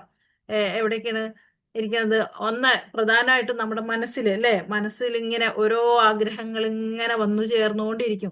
ഒരെണ്ണം സാറ്റിസ്ഫൈ ചെയ്യുമ്പോൾ, ഒരെണ്ണം നമ്മൾ നേടിയെടുക്കുമ്പോൾ അടുത്തത് നേടുമ്പോൾ പിന്നെ മറ്റേത്. കാറ് വന്നാൽ പിന്നെ വീട് വന്നാൽ പിന്നെ അങ്ങനെ അങ്ങനെ അങ്ങനെ ഓരോരോ ആഗ്രഹങ്ങളായിട്ട് ഇങ്ങനെ അതിന്റെ ക്വാണ്ടിറ്റിയും ക്വാളിറ്റിയും ഒക്കെ കൂട്ടിയിട്ട് ഇങ്ങനെ നമ്മളിങ്ങനെ ചിന്തിച്ചുകൊണ്ടിരിക്കും, നമ്മുടെ മനസ്സിൽ ഇങ്ങനെ വന്നുകൊണ്ടിരിക്കും. അപ്പൊ മനസ്സ്, അതുപോലെ തന്നെ ബുദ്ധി, മറ്റ് ഇന്ദ്രിയങ്ങൾ, നമ്മുടെ എല്ലാ ഇന്ദ്രിയങ്ങളും ഇതൊക്കെ ഇതിന്റെ ഭാഗമാണ്. ഓരോരോ ആഗ്രഹങ്ങൾ നമുക്ക് ഉണ്ടാക്കി എടുക്കാൻ അല്ലെങ്കിൽ അത് വന്നു ചേരാൻ നമ്മുടെ ഇന്ദ്രിയങ്ങളും നമ്മുടെ മനസ്സും ബുദ്ധിയും ഇതൊക്കെയാണ് കാരണമായിട്ടുള്ളത്. അതുകൊണ്ട് കാമത്തിന്റെ ഇരിപ്പിടങ്ങളായിട്ടാണ് നമ്മളിതിനെ വിശേഷിപ്പിക്കുന്നത്. ഇവിടൊക്കെയാണ് നമ്മുടെ മനസ്സ്, ഇന്ദ്രിയങ്ങൾ, ബുദ്ധി, ഇതിലൊക്കെയാണ് കാമത്തിന്റെ ഇരിപ്പിടമായിട്ട് കണക്കാക്കുന്നത്. അപ്പൊ അവയിൽ കൂടെ കാമ യഥാർത്ഥ ജ്ഞാനത്തെ ആവരണം ചെയ്ത് ജീവസത്തെ മോഹിപ്പിക്കുന്നു. അപ്പൊ ഈ നമ്മുടെ ഇന്ദ്രിയങ്ങളും ബുദ്ധിയും മനസ്സും ഇതൊക്കെ തന്നെയാണ്. ഇതിനെ നമ്മൾ ശരിയായ രീതിയിൽ ബോധവൽക്കരണം ചെയ്ത് കൃഷ്ണാവബോധത്തിലൂടെ തന്നെ നമ്മൾ ഇതിനൊക്കെ ഓവർകം ചെയ്താൽ മാത്രമേ നമുക്ക് ഇതിനൊക്കെ മാറ്റുള്ളൂ. അതിന് ഏറ്റവും പ്രധാനമായിട്ട് നമ്മൾ എന്ത് ചെയ്യണം? ജപം ചെയ്യണം. ഭഗവാനായിട്ട് അടുക്കാനുള്ള ഏറ്റവും എളുപ്പമായുള്ള മാർഗമാണ് ജപം. ആ ജപത്തിലൂടെ നമുക്ക് ഈ പറഞ്ഞ കാമക്രോധ ലോഭം ഇങ്ങനെയുള്ള ഈ ചിന്തകളെ, ഈ നമ്മുടെ നിത്യശത്രുവായുള്ള ഇതിനെ നമുക്ക് മാറ്റിയെടുത്താല് ഇപ്പൊ നമ്മൾ ആലോചിക്കണം, ഇത് എങ്ങനെയാണ് ഇപ്പൊ ഇതിലേക്ക് വന്നത്? അർജുനന്റെ ഒരു ചോദ്യമാണ്, എന്തുകൊണ്ടാണ് ഇങ്ങനെ നമുക്ക് ഇഷ്ടമില്ലെങ്കിൽ പോലും നമ്മൾ ഇങ്ങനെ ഇതിലേക്ക് ചെന്ന് ചാടുന്നു, ഓരോ പ്രവൃത്തിയിലേക്ക്, ഒരു പാപത്തിലേക്ക് ചെന്ന് ചാടാൻ എന്താണ് കാരണം എന്ന് ചോദിച്ചപ്പോൾ ഭഗവാൻ വിവരിച്ച് വന്ന് തരുന്നതാണ്. അപ്പൊ ഇതിൽ നിന്ന് നമ്മൾ മനസ്സിലാക്കേണ്ടത്, ഈ പറഞ്ഞ ദോഷങ്ങളൊക്കെ നമ്മളിലുണ്ട്. നമ്മൾ ആലോചിച്ചാൽ നമുക്കറിയാം, ആഗ്രഹങ്ങൾ എത്ര എത്ര ഇതാണെന്ന് കരുതിയാലും, എത്ര വേണ്ടെന്ന് വെച്ചാലും, ഓരോരോ ആഗ്രഹങ്ങൾ ഒന്ന് കഴിയുമ്പോൾ ഒന്നായിട്ട് വരുമ്പോൾ അതിനൊക്കെ തരണം ചെയ്യണമെങ്കിൽ നമുക്ക് അതിനാണ് നമുക്ക് ഈ കൃഷ്ണാവബോധ പ്രവർത്തനങ്ങൾ വേണ്ടത്, കൃഷ്ണാവബോധ ചിന്ത വേണ്ടത്, അതിലേക്ക് വരേണ്ടത്. അപ്പൊ അതിനെ നമ്മള് അതിന്റെ എളുപ്പമാർഗം, അതിൽ നിന്ന് രക്ഷപ്പെടാനുള്ള എളുപ്പമാർഗമാണ് ഇത്. അപ്പോ പ്രധാനമായിട്ടും എന്താണ് ജപം ജപം ഭഗവത് നാമം നാവിലും മനസ്സിലും ഉണ്ടാക്കുക. അപ്പൊ ഈ പറഞ്ഞ കാര്യങ്ങളിൽ നിന്നൊക്കെ നമുക്ക് മോചനം ഉണ്ടാവും. പിന്നെ 41ാമത്തെ ശ്ലോകത്തില് തസ്മാത്വാമിന്ദ്രിയാണ്യദൗ നിയമ്യ ഭരതർഷഭ പാപ്മാനം പ്രജഹീഹ്യനം ജ്ഞാനവിജ്ഞാനനാശനം. അതുകൊണ്ട് ഭരതർഷഭ അർജുനനെ വിളിക്കുന്നതാണ്. ആദ്യമായി തന്നെ ഇന്ദ്രിയങ്ങളെ നിയന്ത്രിച്ച് ഈ പാപമുദ്രയായ കാമത്തെ മുരടിപ്പിക്കുക. ജ്ഞാനത്തെയും ആത്മസാക്ഷാത്കാരത്തെയും ഇല്ലാതാക്കുന്ന ഈ കർമ്മത്തെ നശിപ്പിക്കുക. അപ്പൊ നമ്മുടെ ജ്ഞാനം നേടുന്നതിനും അതുപോലെ തന്നെ ആത്മസാക്ഷാത്കാരം നേടുന്നതിനും ഇതിനൊക്കെ തടസ്സമായിട്ടുള്ള കാര്യം എന്താണ്? ഈ കാമമാണ്. അതുകൊണ്ട് ആദ്യമായി നമ്മൾ ഇന്ദ്രിയങ്ങളെ നിയന്ത്രിച്ചിട്ടും അതുപോലെ തന്നെ മനസ്സ്, ബുദ്ധി, ഇതിലൊക്കെയാണല്ലോ കാമങ്ങൾ ഇരിക്കുന്നത്, ഈ ആഗ്രഹങ്ങൾ ഇരിക്കുന്നത്. അതിനൊക്കെ നിയന്ത്രിച്ച് നമ്മുടെ എന്താണ് ഈ അതിനൊക്കെ നിയന്ത്രിച്ച് ഈ കാമം ഇതിനെ മുരടിപ്പിച്ച് കൊണ്ടുവരണം. ഇതിനെ മുരടിപ്പിക്കണമെങ്കിൽ എന്ത് വേണം? നമുക്ക് ഭഗവത് ചിന്ത വേണം. അല്ല ഭഗവത് ചിന്ത, അതായത് കൃഷ്ണാവബോധ പ്രവർത്തനങ്ങളിലൊക്കെ ഏർപ്പെട്ട് നമുക്ക് ഇതിനൊക്കെ ഒരു ഇതിനൊക്കെ മുരടിപ്പിച്ച്, അല്ലെങ്കിൽ പൂർണ്ണാവസ്ഥയിലേക്ക് പൂർണ്ണത നേടുന്നുണ്ടെങ്കിൽ, ജീവിതത്തിന്റെ പൂർണ്ണത നേടുന്നുണ്ടെങ്കിൽ ഇതൊക്കെ പൂർണ്ണമായും ഇല്ലാതാക്കിയിട്ട് നമുക്ക് ഈ ചിന്തയിലൂടെ, ഈ കൃഷ്ണാബോധത്തിന്റെ ഇതിലൂടെ നമുക്ക് ഇതൊക്കെ മാറ്റിയെടുക്കാൻ പറ്റും. അപ്പൊ അതിനുള്ള ഇതാണ് ഭഗവത്ഗീത. ഈ ഭഗവത്ഗീത പഠനം, സ്വാധ്യായം ചെയ്യുക, അതുപോലെ ഭാഗവതം, മറ്റു ഗ്രന്ഥങ്ങളെല്ലാം സ്വാധ്യായം ചെയ്യുന്നതും അത് പറയുന്നത് കേൾക്കുന്നതും പിന്നെ അങ്ങനെയുള്ള കാര്യങ്ങളിൽ ഏർപ്പെടുമ്പോൾ ആ ചിന്ത നമ്മുടെ മനസ്സ് ഇത് പറഞ്ഞ പോലെ ശുദ്ധി വരുത്താനും ഇതൊക്കെ നമുക്ക് സഹായിക്കും. അപ്പൊ അതിൽ ഏറ്റവും പ്രധാനപ്പെട്ടതാണ് ജപം. ഇപ്പൊ നിങ്ങളൊക്കെ ഏർപ്പെട്ടിട്ടുള്ള ഈ ഭഗവത്ഗീത പഠനം നിങ്ങൾക്ക് അത്രമാത്രം സഹായകരമാവും. ഇപ്പൊ നമ്മൾ ഈ പറഞ്ഞ കാര്യങ്ങളൊക്കെ നമ്മൾ ഒന്ന് മനസ്സിരുത്തി ചിന്തിച്ചു നോക്കണം. ഇതിൽ നിന്നൊക്കെ രക്ഷപ്പെടാനുള്ള മാർഗം എന്താണ്? അതിൽ പ്രധാനപ്പെട്ട കാര്യമാണ് ഈ പറയുന്നത് ജപവും, ഗീതാധ്യായനം, അതുപോലെ തന്നെ ഭാഗവതം, അല്ലെങ്കിൽ അങ്ങനെയുള്ള ക്ലാസ്സുകള്, സത്സംഗങ്ങള്, പിന്നെ പിന്നെന്താ, ഇതുപോലെ ക്ലാസ്സുകളൊക്കെ ശ്രവിക്കുക, കേൾക്കുക, സങ്കീർത്തനത്തിൽ ഏർപ്പെടുക, അങ്ങനെയുള്ള കാര്യങ്ങളൊക്കെ ചെയ്യുമ്പോൾ ഈ നമ്മളറിയാതെ തന്നെ ഈ വക ശത്രുക്കളൊക്കെ നമ്മുടെ ഇന്ദ്രിയങ്ങളിൽ, ഈ പറഞ്ഞ സ്ഥലങ്ങളിലൊക്കെ ഇരിക്കുന്ന മനസ്സ്, ബുദ്ധി ഇന്ദ്രിയങ്ങളിലൊക്കെ ഇരിക്കുന്ന ഈ കാമങ്ങളൊക്കെ നമ്മളറിയാതെ തന്നെ മാറി നമ്മുടെ സച്ചിന്തയിലേക്ക് വരും. ഓക്കെ. അപ്പൊ ഈശ്വരപ്രേമത്തിന്റെ കൃഷ്ണാബോധത്തിന്റെ ശക്തി അമേയമാകയാൽ വൈകി മാത്രം ആരംഭിക്കുന്നവനും ഭക്തി നിർഭരമായ സേവനത്തിന്റെ നിബന്ധനകൾക്ക് വഴിപ്പെടുന്നത് കൊണ്ട് ഈശ്വരപ്രേമിയാകാം. അതിന്റെ പ്രാധാന്യം ജീവിതത്തിന്റെ ഏത് ഘട്ടത്തിൽ ബോധ്യപ്പെടുന്നുവോ അന്നു മുതൽ കൃഷ്ണാബോധത്തോടെ ഇന്ദ്രിയങ്ങളെ നിയന്ത്രിച്ച് കൃഷ്ണന്റെ സേവനത്തിൽ ഏർപ്പെടുകയും കാമത്തെ ദൈവപ്രേമമാക്കി മാറ്റുകയും ചെയ്യാം. അതാണ് മനുഷ്യനെത്താവുന്ന അത്യുത്കൃഷ്ടമായ പദം. അപ്പൊ അതിന്റെ സൂചനയാണ് ഇപ്പൊ നിങ്ങളൊക്കെ ഇതിലൊക്കെ ഈ ക്ലാസ്സുകളിലൊക്കെ അറ്റൻഡ് ചെയ്യുന്നുണ്ട്. ഇപ്പൊ 3ാമത്തെ അധ്യായം നമ്മൾ ഇന്ന് അവസാനിപ്പിക്കുകയാണ്. അപ്പൊ ഇതുവരെ ഇതുവരെ പഠിച്ചതിന്റെ ഒരു സത്തയായിട്ട് നിങ്ങൾക്ക് മനസ്സിലായി കാണും. എന്താണ് ഇതിന്റെ പ്രസക്തി. നമ്മളൊരു ഭഗവത്ഗീത ക്ലാസ് ഒക്കെ അറ്റൻഡ് ചെയ്യുന്നുണ്ടാവുന്ന ഗുണം എന്താണ്? ഒരു ഭഗവത്ഗീത ബുക്ക് എടുത്ത് വെച്ച് വായിക്കുന്നതിന്റെ പ്രാധാന്യം എന്താണ്? ഇതിന്റെ ഒന്നും അർത്ഥവും വ്യാപ്തിയൊന്നും മനസ്സിലാവാത്ത ഇഷ്ടം പോലെ ധാരാളം ആളുകൾ ഇനിയുണ്ട്. അവരെയൊക്കെ വെച്ച് നോക്കുമ്പോൾ നിങ്ങളൊക്കെ ഭാഗ്യവാന്മാരാണ്.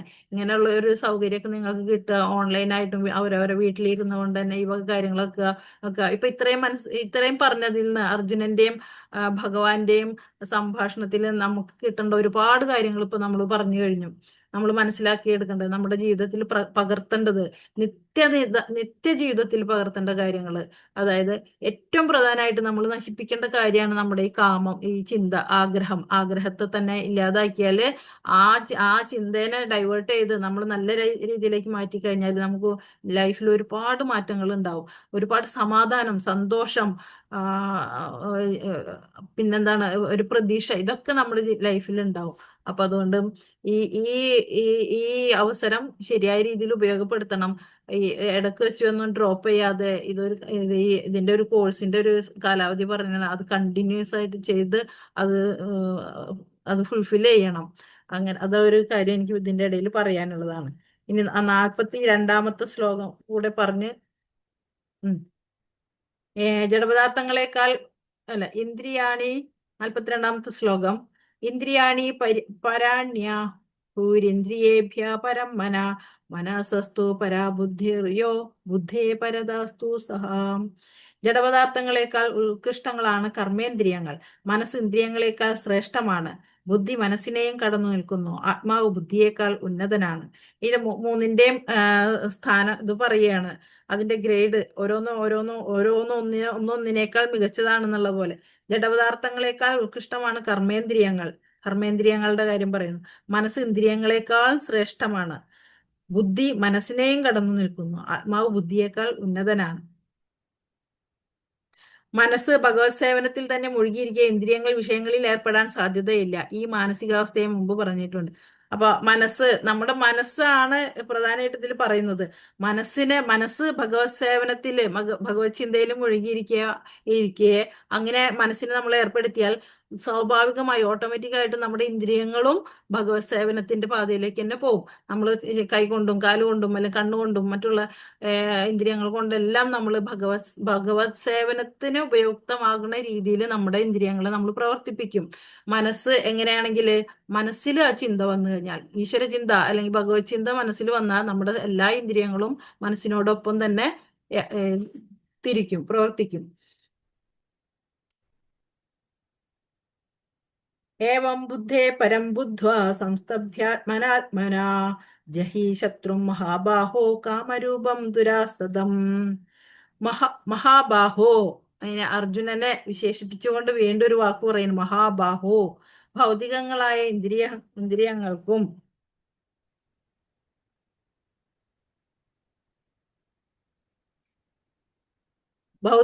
ഇന്ദ്രിയങ്ങൾക്കും മനസ്സിനും ബുദ്ധിക്കും അതീതനാണ് താനെന്നറിഞ്ഞിട്ട് ദൃഢനിശ്ചയത്തോടെയുള്ള ആത്മബുദ്ധിയും കൃഷ്ണാവബോധം ആത്മീയ ശക്തിയും കൊണ്ട് മനസ്സിനെ ഉറപ്പിച്ച് അദമ്യനായ കാമം എന്ന ശത്രുവിനെ കീഴടക്കുക. ഇതാണ് വേണ്ടത്. ഈ എങ്ങനെ ഭൗതികങ്ങളായ ഇന്ദ്രിയങ്ങൾക്കും മനസ്സിനും ബുദ്ധിക്കും അതീതനാണ് താൻ. ഈ ഭൗതികമായിട്ടുള്ള കാര്യങ്ങളൊന്നും നമുക്ക് ശാശ്വതമല്ല. ഇതൊക്കെ നമുക്ക് താൽക്കാലികമായിട്ടുള്ള സുഖങ്ങളും ഇതുവരെ, അതിന് അപ്പുറം ഇത് ദുഃഖാലയം, അശാശ്വതമാണ് ഈ ഭൗതിക ലോകം എന്ന് പറയുന്നത്.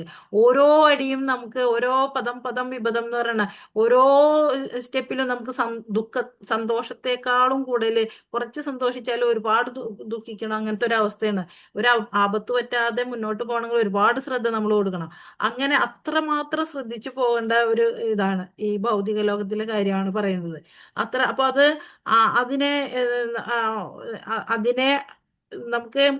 അതിനെ രക്ഷ നേടാനുള്ള ദൃഢനിശ്ചയത്തോടെയുള്ള ആത്മീയ ബുദ്ധിയും കൃഷ്ണാബോധം ആത്മീയ ശക്തിയും കൊണ്ട് ഇതിനൊക്കെ നമുക്ക് തരണം ചെയ്യാൻ പറ്റും. മനസ്സിനെ ഉറപ്പിച്ച് അദമ്യനായ കാമം എന്ന ശത്രുവിനെ കീഴടക്കുക. ഇതാണ് ഈ അധ്യായത്തിന്റെ ശരിയായുള്ള ഒരു ഉപസംഹരിക്കലാണ് ഈ ശ്ലോകത്തോടെ.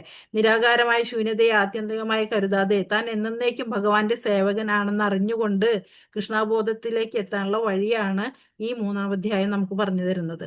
അപ്പൊ ഇതൊക്കെ ഇപ്പൊ ഇത്രയും ഗുരുതരമായുള്ള കാര്യം നമുക്ക് പറഞ്ഞു തന്നു. എന്താണ്? കാമാണ് നമ്മളെ ഇതിലേക്ക് എത്തിക്കുന്നതിനുള്ള ശത്രു, നമ്മുടെ ഏറ്റവും വലിയ ശത്രു കാമമാണ്. അപ്പൊ അതിനെ ഒഴിവാക്കാനുള്ളത് എങ്ങനെയൊക്കെ കിടക്കുന്നു ഉണ്ടാകുന്നു, അതിനെ തരണം ചെയ്യാനുള്ള മാർഗം എന്താണ് എന്നുള്ള കാര്യങ്ങളൊക്കെ പറഞ്ഞു എന്ന് ഈ അധ്യായം അവസാനിപ്പിക്കുകയാണ്. അപ്പോൾ അതിനുള്ള ഏറ്റവും വലിയ വഴി എന്താണ്? കൃഷ്ണാബോധത്തിലെത്തുക എന്നുള്ളതാണ്. അപ്പോൾ ഇന്ദ്രിയ സുഖത്തിനും അതീശത്വത്തിനുമുള്ള ആഗ്രഹമാണ് ബദ്ധനായ ആത്മാവിന്റെ ഏറ്റവും വലിയ ശത്രു. എന്നാൽ കൃഷ്ണാബോധത്തിന്റെ പ്രഭാവം മൂലം ഭൗതികങ്ങളായ മനോബുദ്ധീന്ദ്രിയങ്ങളെ ആർക്കും നിയന്ത്രിക്കാം. കണ്ടോ? അപ്പൊ മനോബുദ്ധീന്ദ്രിയങ്ങളെ നിയന്ത്രിക്കാനുള്ള ഏറ്റവും നമുക്ക് എളുപ്പമുള്ള മാർഗമാണ്, ഏറ്റവും ഫലവത്തായ മാർഗമാണ് എന്ത്? കൃഷ്ണാബോധത്തിന്റെ പ്രഭാവം. അപ്പം സ്വന്തം ചുമതലകളെയോ പ്രവൃത്തികളെയോ പെട്ടെന്ന് ഉപേക്ഷിക്കാതെ ക്രമേണ കൃഷ്ണാബോധം വളർത്തിയെടുക്കേണ്ടതുണ്ട്. ഉറച്ച ബുദ്ധിയെ തന്റെ വിശുദ്ധമായ ആത്മസത്തയിലേക്ക് തിരിച്ച് ഇന്ദ്രിയങ്ങൾക്കോ മനസ്സിനോ വശപ്പെടാതെ അഭൗതികമായ ഒരു അവസ്ഥയിലെത്താം. ഇതാണ് ഈ അധ്യായത്തിന്റെ രത്ന ചുരുക്കം. ഇതോടെ നമുക്ക് ക്ലാസ് അവസാനിക്കാം. ഹരേ കൃഷ്ണ. ആർക്കെന്തെങ്കിലും പറഞ്ഞതൊക്കെ മനസ്സിലായി എന്ന് വിചാരിക്കുന്നു. ചില അപാകതകൾ ഉണ്ടെങ്കിൽ അതൊക്കെ ക്ഷമിക്കുക. ഹരേ കൃഷ്ണ. ഹരേ കൃഷ്ണ മാതാജി. വളരെ വളരെ നന്ദി. നല്ല ക്ലാസ് ആയിരുന്നു മാതാജി. നന്നായിട്ട് വിസ്തരിച്ച് മാതാജി ക്ലാസ് എടുത്തിട്ടുണ്ട്. എനിക്ക് തോന്നുന്നു ഓൾമോസ്റ്റ് എല്ലാവർക്കും അത് മനസ്സിലായിട്ടുണ്ടാവും. ഇപ്പൊ കാമത്തിനെ കുറിച്ചാണ് നമ്മൾ കൂടുതൽ ശ്രദ്ധിക്കേണ്ടതെന്ന് മാതാജി പറഞ്ഞിട്ടുണ്ട്. ഈ 2-ാം അധ്യായത്തില് ധ്യായത്തോ വിഷയോ പുംസാം സംഘസ്തേഷു ഉപജായത്തെ. അപ്പൊ അതില് മുതല് ഇത് ഊന്നി പറയുന്നുണ്ട്. നമുക്ക് കാമം ആസക്തി കൂടുമ്പോഴാണ്, അല്ലെങ്കിൽ ആഗ്രഹങ്ങൾ കൂടുമ്പോ അത് കാമത്തിലേക്ക് പോവും. കാമം കിട്ടിയില്ലെങ്കിൽ നമുക്ക് ദേഷ്യം വരുന്നു. ദേഷ്യം വരുമ്പോ ബുദ്ധി നശിക്കുന്നു എന്ന് 2-ാമത്തെ അധ്യായത്തിലും ഇതേ ശ്ലോകത്തിന്റെ അർത്ഥം വെച്ചിട്ടുള്ള ശ്ലോകങ്ങളുണ്ട്. അപ്പൊ ഇത് നമ്മൾ വീണ്ടും വീണ്ടും അതിനെ ഊന്നി പറയുകയാണ്. 3-ാമത്തെ അധ്യായത്തിലും അത് തന്നെയാണ് വരുന്നത്. ബുദ്ധി നശിക്കുന്നത് കാമത്തിലൂടെയാണ്, അല്ലെങ്കിൽ ആഗ്രഹങ്ങളിലൂടെയാണ്. അപ്പൊ ഭക്തി മാർഗത്തിന് ഒരു തടസ്സം വരുന്നത് നമ്മുടെ ആഗ്രഹങ്ങളും അതുപോലെ അതില് മുഴുകിയിരിക്കുന്ന മനസ്സും ഇന്ദ്രിയങ്ങളും എല്ലാം കൊണ്ട്. അപ്പൊ അതില് ഏറ്റവും വേണ്ടത് കൃഷ്ണാവബോധമാണ്. അപ്പൊ മാതാജി പറഞ്ഞു, നന്നായിട്ട് ജപിച്ചാൽ, അല്ലെങ്കിൽ നമ്മുടെ ഭഗവാൻ തന്നെ പറയുന്നത് ജപമാണ് അത് ഏറ്റവും വേണ്ടത്. അല്ലെങ്കിൽ ഹരിനാമത്തിലൂടെ മനസ്സ് ആവുന്ന കണ്ണാടി പൊടി പിടിച്ച് കിടക്കുവാണെന്ന് മാതാജി പറഞ്ഞു. അപ്പൊ പൊടി നീക്കണമെങ്കിൽ എന്ത് ചെയ്യണം? നമ്മൾ ഹരിനാമ കീർത്തനം ചൊല്ലണം. അപ്പൊ ഇതെല്ലാം നല്ല രീതിയിൽ മാതാജി നല്ല വിസ്തരിച്ചിട്ട്, കുറച്ച് നീട്ടിപ്പോയി, നമ്മുടെ സമയം അതിക്രമിച്ചു. എന്നാലും നമുക്ക് നല്ലൊരു ഉദ്ദേശത്തോടെ ആയതുകൊണ്ട് നമ്മളെല്ലാരും അത് മനസ്സിലാക്കിയിട്ട് നമുക്കത് ജീവിതത്തിലേക്ക് എങ്ങനെ അത് നമുക്ക് പ്രവർത്തിപ്പിക്കാമെന്ന് നമുക്ക് ശ്രമിക്കാം. Okay Mataji, thank you so much. നമുക്കിനി ക്ലോസിംഗ് പ്രേയേഴ്സിലേക്ക് പോകാം. ആർക്കെങ്കിലും സംശയം ഉണ്ടെങ്കിൽ ഗ്രൂപ്പിൽ ഇടാം. ഓക്കെ. പിന്നെ എനിക്ക് നന്ദി പറയാനുള്ളത്, ഇന്ന് ഗീതാ മഹാത്മ്യം പറഞ്ഞ ബേബി സരോജ മാതാജിയും അതുപോലെ ഹരിനാമ കീർത്തനം മഹിമ പറഞ്ഞ ലാവണ്യ ലളിതാദേവി മാതാജിയോടും അവരും നല്ല രീതിയിൽ അതിനെ എക്സ്പ്ലെയിൻ ചെയ്തു. ഓക്കെ. ഹരേ കൃഷ്ണ. നമസ്തേ നരസിംഹായ പ്രഹ്ലാദലാദദായിനേ ഹിരണ്യകാശിപൂർവക്ഷഃ ശിലതങ്കാനകാലായേ യതോ നൃസിംഹോ പരതോ നൃസിംഹോ യതോ യതോ യാമി തതോ നൃസിംഹോ വഹേ നരസിംഹോ ഹൃദയേ നരസിംഹോ നരസിംഹമതിം ശരണം പ്രപദ്യേ തവ കരകമലവരേണാക അദ്ഭുത ശൃംഗ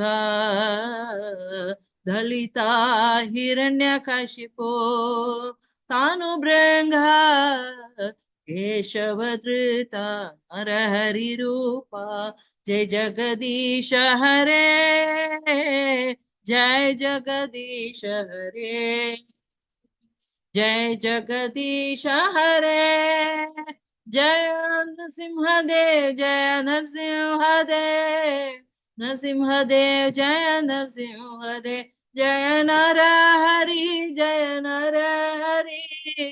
नरहरि जय नरहरि, जय लक्ष्मी नरसिंह जय लक्ष्मी नरसिंह, लक्ष्मी नरसिंह जय लक्ष्मी नरसिंह, जय प्रहलाद महाराज जय प्रहलाद महाराज, प्रहलाद महाराज जय प्रहलाद महाराज, जय जय प्रभुपाद प्रभुपाद प्रभुपाद, जय जय प्रभुपाद।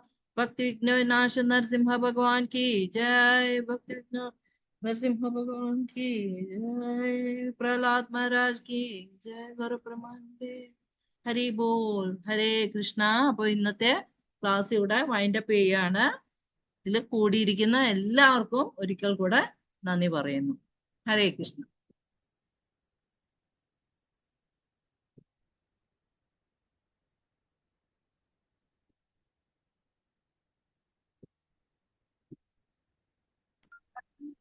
ഹരേ കൃഷ്ണ.